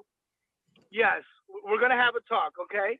He's, oh, I'm in trouble. I said, you're in trouble, but let me tell you why. And you don't need to be looking that up, and you don't, I know you're a boy, and you were curious and do stuff like that, but it's just not appropriate, and I don't want other things to pop up. And you're not grounded or anything, but I am gonna take your tablet or whatever, and you just know that that's not the right thing to do. But at the same time, I can't knock him. Shit, when I was his grade, I got in trouble at school because I found some nudie magazines at a park, and I took them to school, and I hid them in the woods.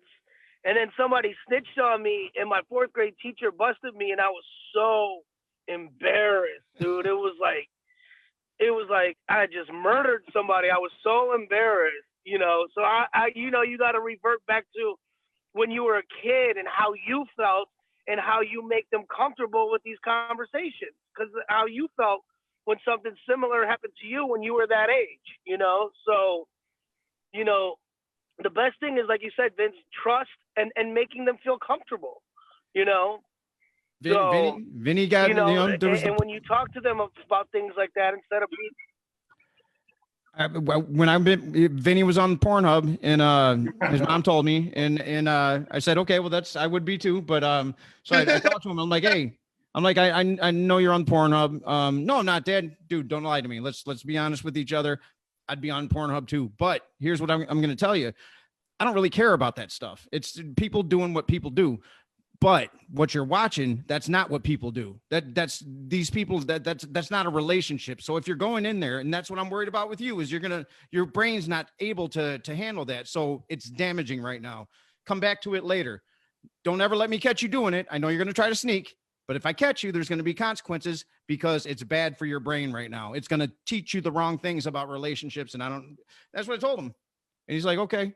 He's still going to sneak, because I would too. You gotta get your, they don't have the Victoria's Secret catalogs coming in the mail anymore. You gotta do what you gotta do. But yeah, man, we could rattle on about this all night, and because there's never ending things happening. I'm learning something new from these kids every day. I mean, look, dude, it's the Most High. It's a blessing. What can I say, dude? Like, I'm glad you through this fucking chaos of these times, like, we were able to make all this remoteness and technology mean something. And yeah, and I'm glad you felt something from that post and had reached out. I mean, it was a very shitty time, and I was fucking weak and affected and this fucked up from it, and that was really cool, for you to kind of reach out. I mean, he I miss him, dude. He was a big part of my whole thing, and hopefully I get to meet him again, and just puts more focus on more meaning on your own, just okay, I don't got my pops, so now I got to make my shit count more, and all the things that maybe I didn't have with my pops, like, implement it now with my own son or daughter. I mean, like we talked about earlier, I have friends that and family, that lost their father very, very early, or grew up without a father, and everyone's got different circumstances, for better, for worse. Like, there was parts of me that wish I wasn't so tight with him, so I wouldn't have felt this pain that I'm currently still processing. But the one kind of, I guess, sacred spot and like go to kind of, just I guess getaway, if you will, like, in the world. And there is that safe place with your kids that you can kind of go and teach them and learn from them, and that still feels like it's real, it's innocent, it's not jaded, because everything is it's all around you, you know. It's just a lot of bullshit that you have to deal with, and life is a lot of bullshit. But I still feel like with kids, there's still that, you know, it's the one last little thing that is real. The one purity.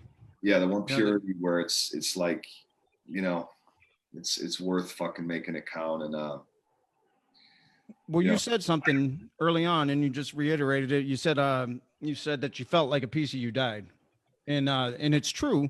When because we have multiple relationships with our parents, but if we have a really good connection, despite any missteps, if we have a good connection, there's two strong ones, and that's the physical, which you lost that physical relationship, but the stuff he's done for you spiritually as a man, the thing that drives you as a man, you think about him every day. What would he's not, his presence will ever, it's always going to be there. It's never yeah, dude, I don't know about you, Mike, but like I'll find myself fucking mad random, just like I'll be talking to my dad, dude. It's fucking bizarre. Yeah. You know what I mean? Oh yeah. You know, the hardest thing for me is like I just want to call him.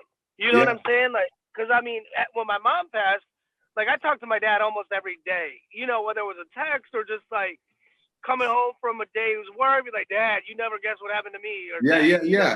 Sharing something or something, you know. No doubt. You know, well, and you know, I think, look, I not to take away from our mothers, and you know, when I say this, like, again, dude, I mean, come on, dude, mothers they're special, but I think like there is a different thing with if you're dealing with your dad day in and day out, like I guess sisters, wives, girlfriends, like that kind of supplements the mom in a way. But like me, I never had brothers.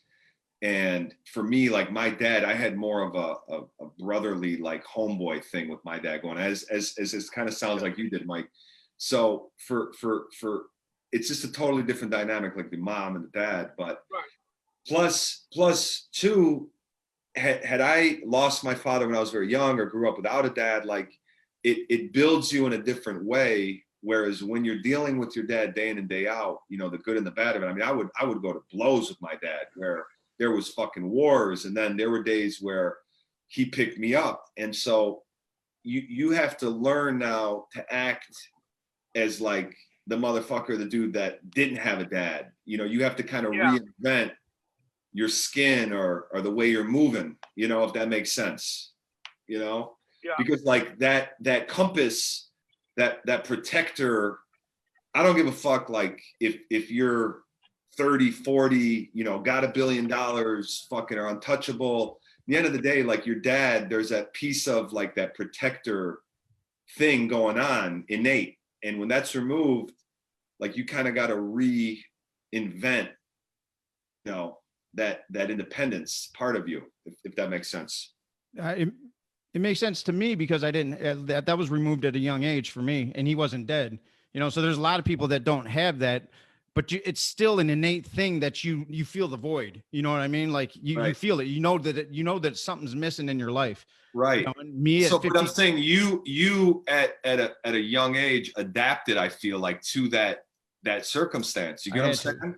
But it also messed me up because I felt like it's me against the world. Right.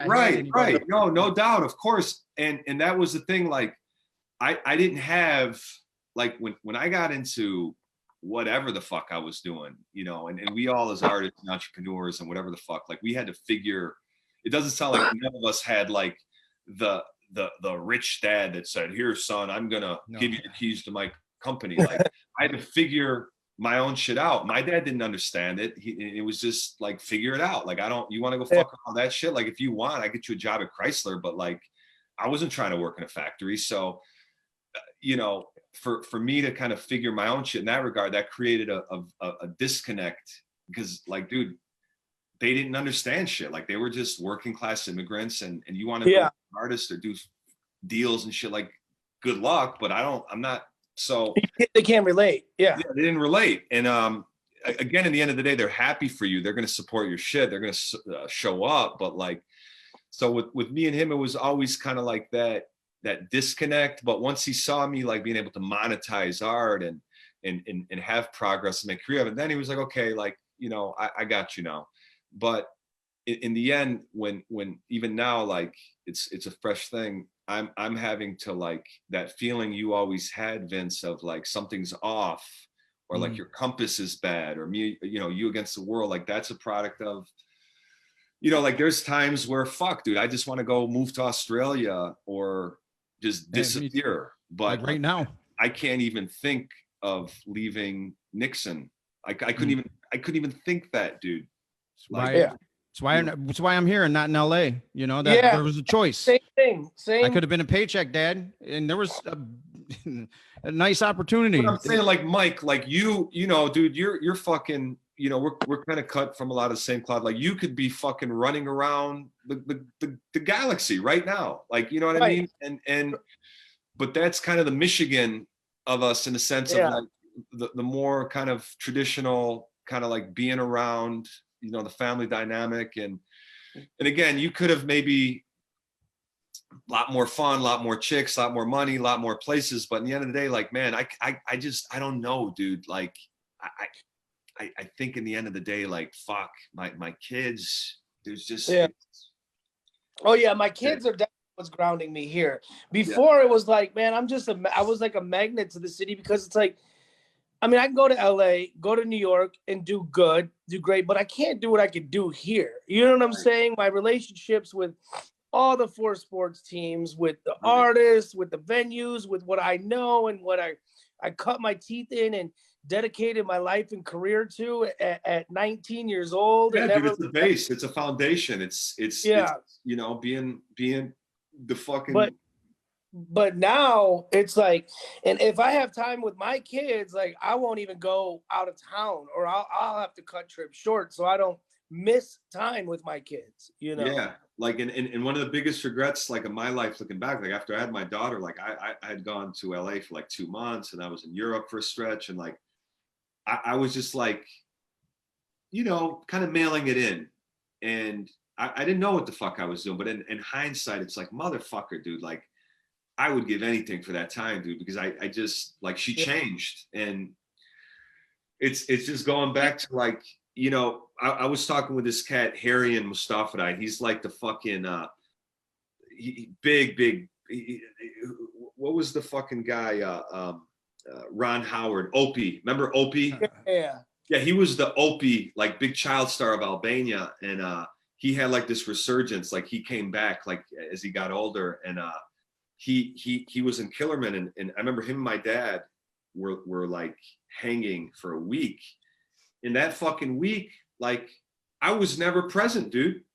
Like, I was worried about this, and this, but I didn't enjoy these guys. Like, I had this dude from Albania, my dad on set, and like, now I'm crying like a bitch, thinking back, like, why didn't I just, and that's the thing with kids, like, I'm really fucking working hard and trying to remind myself, like, yo, dude, be fucking present, take this shit in, you know? Yeah. I'm always, you know, we're always multitasking and fucking texting this and doing this, but it's like, fuck, they're growing up, and it's a wrap. Yeah. Right? Even like Polo had his daughter, I think, went with her mom for a couple weeks, and was like, you know, after a week or so, I was like, damn, I'm missing my baby. You know, it's nice to, you know, have a break. And then, you know, after, like, you know, however long, I mean, with me, it's like, woo, I've had my kids for a minute now. I can't wait to have a break. And then it's like 2 hours later, like, damn, the house feels empty. You know? Yeah. Like, no, I couldn't wait to get that little break. And then it's like, that just when it goes away quick, it's like, oh shit. Right. Yeah. You know what's funny is I don't do shit on the weeks I don't have them. I work more, so that way if I gotta drop something to go, if the COVID shit happened, you know, that way I can be there for them. So I work that week double, and then you know, so I don't even have breaks. Like and the house is empty. Like, this house is too big for just me, and I'm like, fuck, man. I hear you. Me too, man. it's just echoey and shit, and it don't feel right. You know, not to be all sappy and shit, but you know, I'll walk down to do some laundry, and Vinny's got his little his bedroom down there, and I'll be like, that sucks. That fucking feels empty. That I wish he was in here making weird noises, and so I could yell at him and tell him to stop. You know. Yeah. The the little shit. That, Yeah. I used to get beat for that shit by my biological. When I remember being scared of, I thought clothes were waving, and he fucked me up. You know what I mean? Shut the fuck up. Shut the fuck up. Snap, throw the clothes all over the place. I can't imagine going in on Vinny like that. You know what I mean? Or Sophie, because they're scared. Hold on. How long did you how was your relationship with your pops? Did you grow up living with them or? No, I grew up with my mom. They were married. My parents was married. I think they got a divorce when I was like 9 or something like that. And he kind of like, whatever. Like my dad, we cool, but he was more of like a friend than my dad. Like, I got mad at him actually on my birthday this past year. I got mad at him and I wasn't talking to him. And I was just thinking like, you ain't never teach me how to change a tire. You know what I'm saying? Like, I had to learn all this shit on my own. You know what I'm saying? But, you know, at the end of the day, it's still my dad. And I still, you know, I respect him. But, like, he definitely wasn't really a father. He was, like, a cool-ass dude to go hang out with him. So, you know what I'm saying? Like, but, yeah, I love him or whatever. Like, my daughter, she barely knows him. Like, my dad just do other shit, man. But he definitely showed me what not to do. Right. There's value in that. Yeah. Or how not to raise my kid, or you know what I'm saying? Like, yeah. There's nothing more powerful than an illustration. Yeah, like things like me and my siblings, he was coming to pick us up and we'll be our coats on and shoes on, ready to go. And he never showed up. I could never imagine breaking my daughter's heart the way he break ours. I had a dream. I had to go pick the kids back up. You know, I have this weird schedule right now, Vince knows, but like I had to pick them back up at 9 o'clock in the morning, and I just dropped them off at 9 o'clock at night. And I had this horrible dream that I woke up or that I was in New York. Somehow I got to New York that night and it was 9:01. I stepped outside and it was light out. I don't know. I was in this like warehouse of like shopping shit. I don't know what it was. Crazy shit. And I swear to God, it was 9:01 and I'm on this freeway in Brooklyn. And I'm like, oh my God, how the hell am I gonna get my kids? Like, I'm like literally crying. Like, how the fuck did I do this to myself? How the fuck did I end up to New York? All I can see is Misha crying right now. And like, and it was so real. And I woke up and I was like, it's 4 o'clock in the morning and I'm still in Detroit. Oh, hell yeah. Like, I was just like, whoa, it was the most terrifying thing, you know? Mike, have you seen your father in any dreams? Not really. Yeah, me neither. I saw him once. I saw him once with him and my grandfather, and it was just mad random. But I don't dream like that. Motherfuckers be telling me like full blown screenplays. Like, how do you dream? That long. I don't know. Yeah. I've never been a big dreamer. Hit or miss, but that one was very vivid because I felt it. I'm like, oh my God, I'm gonna break my baby's heart. Like my son will just be like, fuck it, dad didn't show up, but my daughter. Oh man. Yeah. I remember one time. Remember we went to the Tigers game with my dad, Polo? Oh yeah. It was crazy. Like Kurt Gibson, we were the Fox Sports Network suite, and I remember Kurt Gibson was asking for my phone number, and I go to Dad. I'm like, dog, man, who would ever thought when I was a little kid we were coming to these games that Kurt Gibson will be asking my number, That's amazing. And then when we ended up taking my pops, I'm like, Dad, you want to roll with us? We're going to like 350 Terrace, and then I think we might end up Legends. Oh yeah, that was a long ass fucking night. And then he was down. Went to Legends, and he was fine with it, And then I always sit in the back, on the second floor or whatever, usually just to like, so it's easier to talk or whatever. And then that's where we were, and we had a few people with us. And then when we left, I'm like, Dad, you have a good time? He's like, yeah. We probably could have got a better view though. I'm like, a better view of what? The TV was right there. The bar was right. Oh, better view. Oh. Six. Yeah. I forgot. You don't go to these places, and you actually like looking at the girls that I met. No, I'm just kidding. But But it was just funny. But like my pops, and he didn't drink or anything, but he would just roll, you know, and be cool. He'd be at the club. Like we went to 350 Terrace, and I remember I saw my ex-girlfriend there, and I'm like, Dad, so-and-so's over there, but I don't really talk to her anymore, so don't say anything.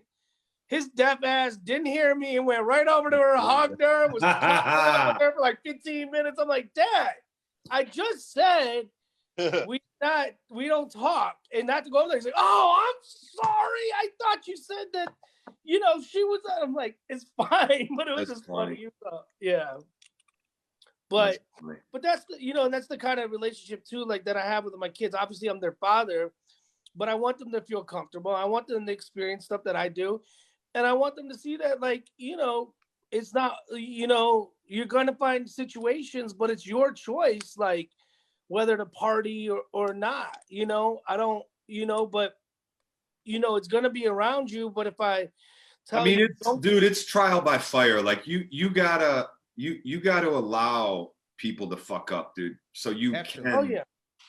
Yeah. You know, so you can do your thing, you know, as whatever. Like even in a work setting, you know, if you're managing an artist, I'm sure like you gotta let whoever so and so fuck up, so you can step in and do what you need to do, or dealing with friends that, you know, like, yo, they gotta fuck up, so you can be a better friend. And same with your kids. Like you gotta, I imagine, I mean, my son at this young ass age, like after my dad died, I mean, I'm getting emails from the teacher saying, yo, this guy he's revolting. This kid don't give a fuck right now. He's just not listening.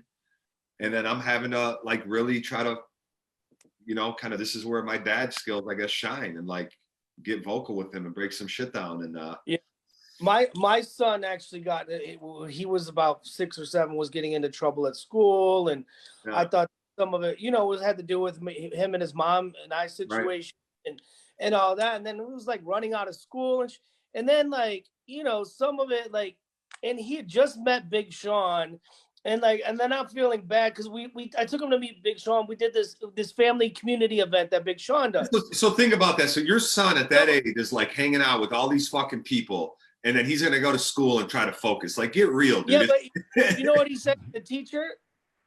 He said, "You stupid ass bitch, I ain't fucking with you." Oh man. It's not funny, but it's funny. It's not funny, but it is funny. And I'm like, I had to have this talk with him. Oh man. He said, "You stupid ass bitch, I ain't fucking with you." And I'm like, so is what I did. So I took him. I had to take him over to Uncle Trick's house to have Uncle Trick have a little talk with them. Like, I can have that dad talk, but if you look up to these rappers and stuff, they're gonna, you know, they're gonna tell you how it is. And but you know, it was just a little phase, and he went through it, and now he's back, you know, being respectful. And I always show him stuff that I do. Like, I was texting my girlfriend, and I was like, she asked, we were ordering breakfast, and I was like, yes, you are my queen. You can order that if you want. And he was like, what? I go, watch her response. And she was like, oh my God, thank you, hearts and stuff. I go, see, that's how you treat women and how you speak to women. And then, like, you know, I show him how I opened the door for his daughter, how I opened the door for my girlfriend. I said, you try that with mom. He was like, he came back, he was like, I tried that with mom. She was like, what the hell are you doing by my door? And I'm like, oh, shit. Backfired. Yeah, I go, no, but just tell him that you're being a gentleman, you know. So it's like, you know, and then, you know, we incorporate some of the cool stuff that we get to do, like Polo. And I had booked Polo for this big show at Joe Louis Arena. I actually had Little Caesars, and I had to bring my kids because I didn't have a sitter, and Vince's baby mama came and helped me watch the kids for a while, but we got to let the kids go on stage during one of his songs. And then I remember it was funny because my old production manager was Chris Brown's production manager. And when Chris got there, he came out the dressing room, and I was walking by with Misha, and he goes, hey, Chris is here and wants to meet you. I told him I had some special kids here. And she's like, who? He was like, Chris Brown. She's like, oh, I'm straight. They just cooked they just baked new brownies and catering. I'm going to catering. That's funny. So anyhow, all right, boys. Yeah, we I always put that 3-hour window and not knowing, you know what I mean? I just leave it open. and sometimes we hit it. You know what I mean? Sometimes we hit Yeah, it. and I had to like hold the front leg of the race off. I had to hold it down for an hour here with the fucking with the dark on.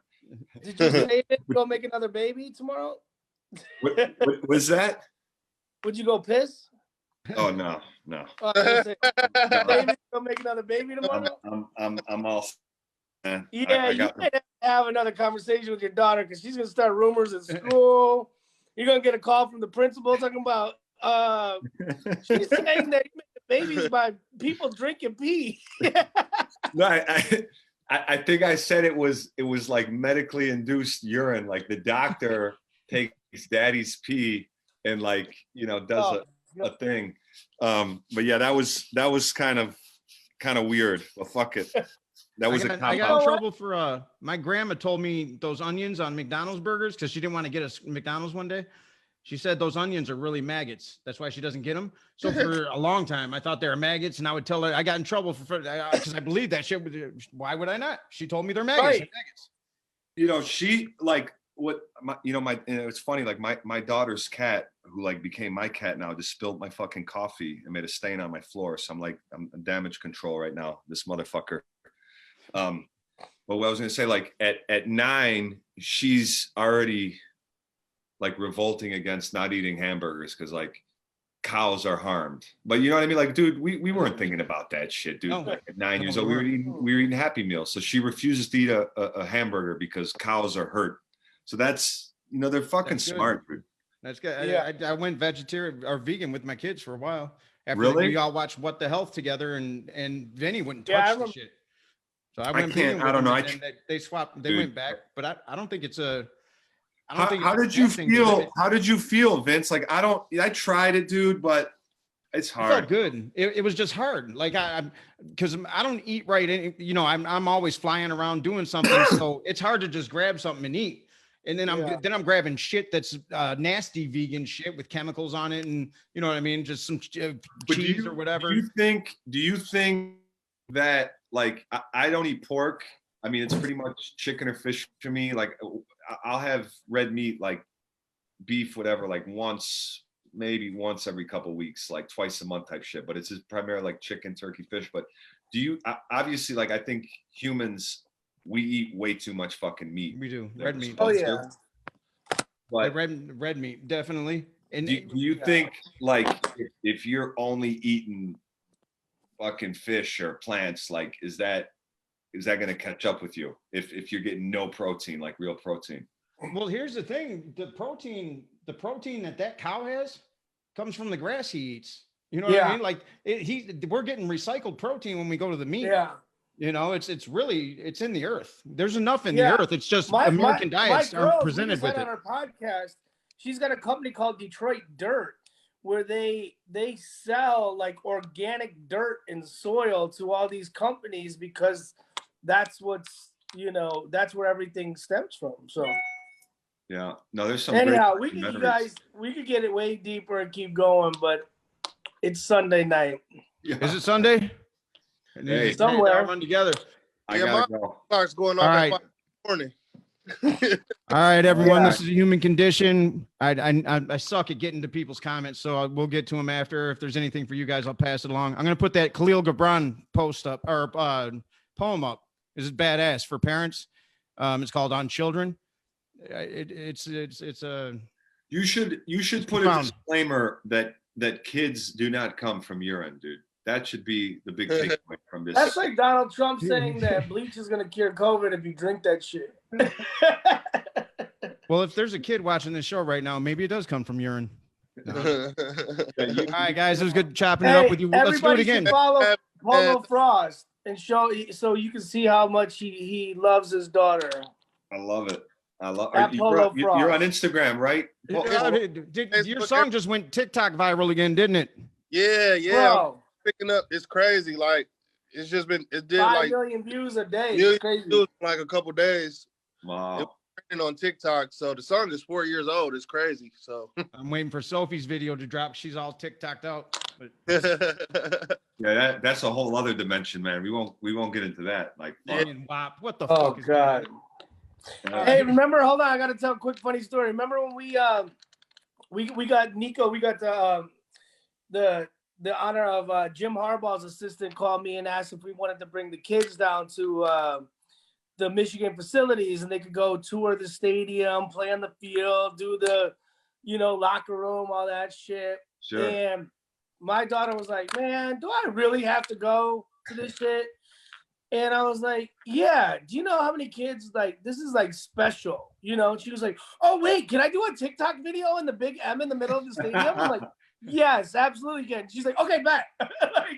That's thanks great. to TikTok, my kids are so spoiled. She was like, do I really have to go? Yeah, I hung out with Mike Martin a couple weeks back in Miami hard. We were hanging. He lost his fucking dog, he was saying. He did? Yeah, they lost the dog, Zeus. The little, he's been on Instagram. He's like really bummed out about it. I felt bad. But yeah, so Vince, this is a story. The last time I saw him was at Paul Servino from My Heart's fucking his big place down on the water in Grosse Pointe. So fucking you remember that dude Shri, the Indian dude that ran for governor? Janitor. Yeah, so so I'm fucking full groupie mode on Shri, and I bust out an accent. You fanboying out, bro. Yeah, and me and Mikey were fucking dying, and I'm going, Shri, Albania loves you. You are a hero to our people. And he's like, so he goes, oh, absolutely. The Albanians love me. And but that guy's just so fucking he is a comic book character. And he is. And I'm making Mikey take photos and videos with him, like being a groupie, and he was really taking the shit. He was into it. He was like, somebody's paying attention. I love it. Yeah, what's funny is I took Polo to dinner at Paul Corvino's house on Christmas Eve. Really? Yeah, Paul's a good dude, man. I miss him. I mean, that's just this fucking COVID. Nobody's. Great guy. We just had him on our podcast, dude. The funniest story, dude. He's fucking crazy. Yeah, he's with this rapper. I told you the story about. Did I tell you the story about that rapper Polo? You told me about this. So listen. So Paul Corvino.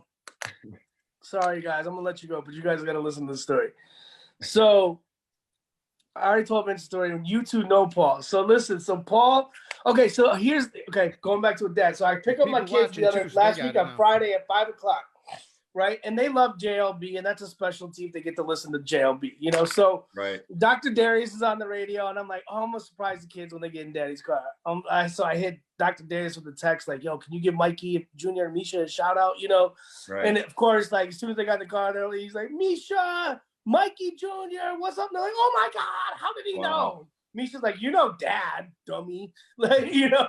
So then Dr. Darius is like, yo, we got Paul Corvino in the studio.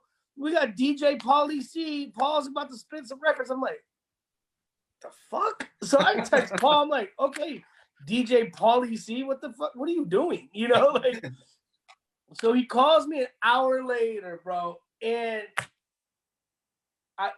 so he tells me the story. He's like, listen, I just left work, right? I got in my car and I'm feeling mad. I haven't been able to spar lately or nothing. Yeah. And this ghetto ass little motherfucker cuts me off in a Challenger. And I pull up next to him. I roll down my window. I'm like, pull over, motherfucker.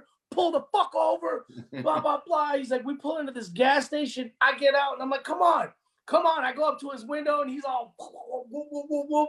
And he's like, come on. Yeah, I'm going to beat your fucking ass. He's like, after I beat your ass, the only one condition, I'm going to buy you a drink.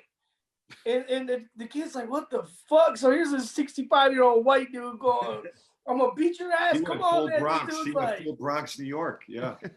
He's like, this dude's like, what the fuck? He's like, yeah, this dude's like tatted up and da-da-da. And like, and the kid's like, well, I don't want to go back to jail for beating some old ass dude. And he was like, you gonna beat me up? You don't have to go back to jail. We'll go behind the gas station. No cameras. Come on. And Paul's like jabbing and all this. And he's like, yo, this dude's thinking I'm fucking crazy at this point. Like, wow. So the dude's like, yo, man, I don't want to go back to jail, man. I'm a rapper now, and I'm doing my thing. And the producer, he was like, oh, you're a rapper, a producer? He's like, you know what? Follow me. Get in your car, follow me. He's like, I made him follow me to the iHeart fucking offices. Yeah. I took him right up to the studio with Dr. Darius and was like, okay, Wow. show me what you got. And told him I was the president of iHeart Radio. I'm like, oh God. So then Paul was like, yeah, and I told him all about you. And I'm like, oh, great, thanks. He's like, matter of fact, let's call him on three-way. So they told the story. And I'm like, this is so crazy. Like, and the kid's like, yo, dude, my whole life just got turned upside down, dog. I was just running some errands, and this asshole cuts me off. Next thing I know, I'm about to fight this old dude, and he turns out to be the president of iHeartRadio. I'm in the studio live with Dr. Darius. Now I'm on the phone with Trick and Polo Frost's manager. And then I just asked him, I was like, yo, y'all got to come on our show, our podcast, and tell that story. That's I was amazing. like, and I'm going to have Bushman introduce your song, because that's what we do now. And the kid's like, my whole life just got turned upside down. I got Bushman introducing my song. I'm on the phone with Polo Frost and Trick's manager. I'm in the studio with iHeartRadio's president that I almost beat up, live with Dr. Darius. What the fuck? So I had them come on our show. Should have had him box on your show.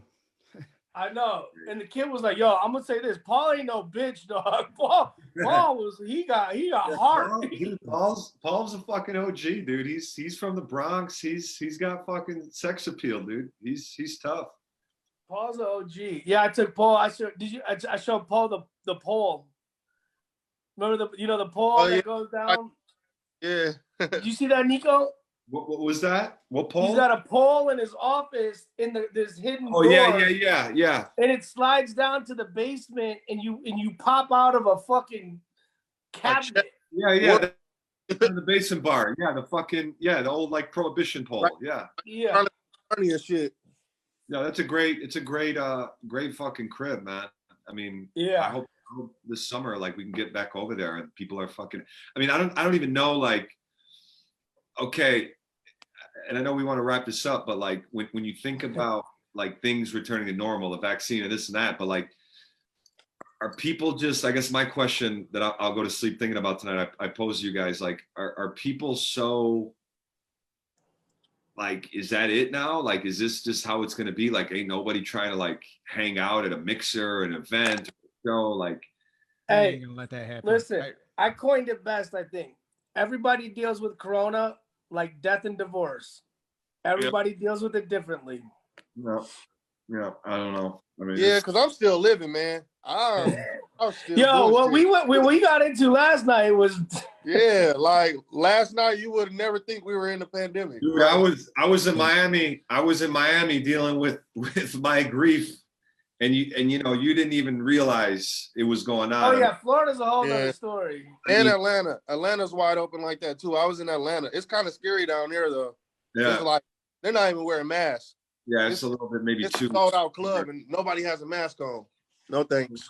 When I see like Whitmer, you know, my cousin Suzanne actually works for Whitmer, and I don't know. I just don't think Detroit is built like that. Metro Detroit is not built for like this. Is just extreme, and a lot of people are just getting cream with you know in hospitality and. Oh God, tell me about it. Yeah, I don't know. We got to get this movement going. Like even with my dad, we couldn't send him out the way we wanted to. Like on one hand, I can go to Costco, but I can't go to a funeral. So it's just. Yeah, I know. I know.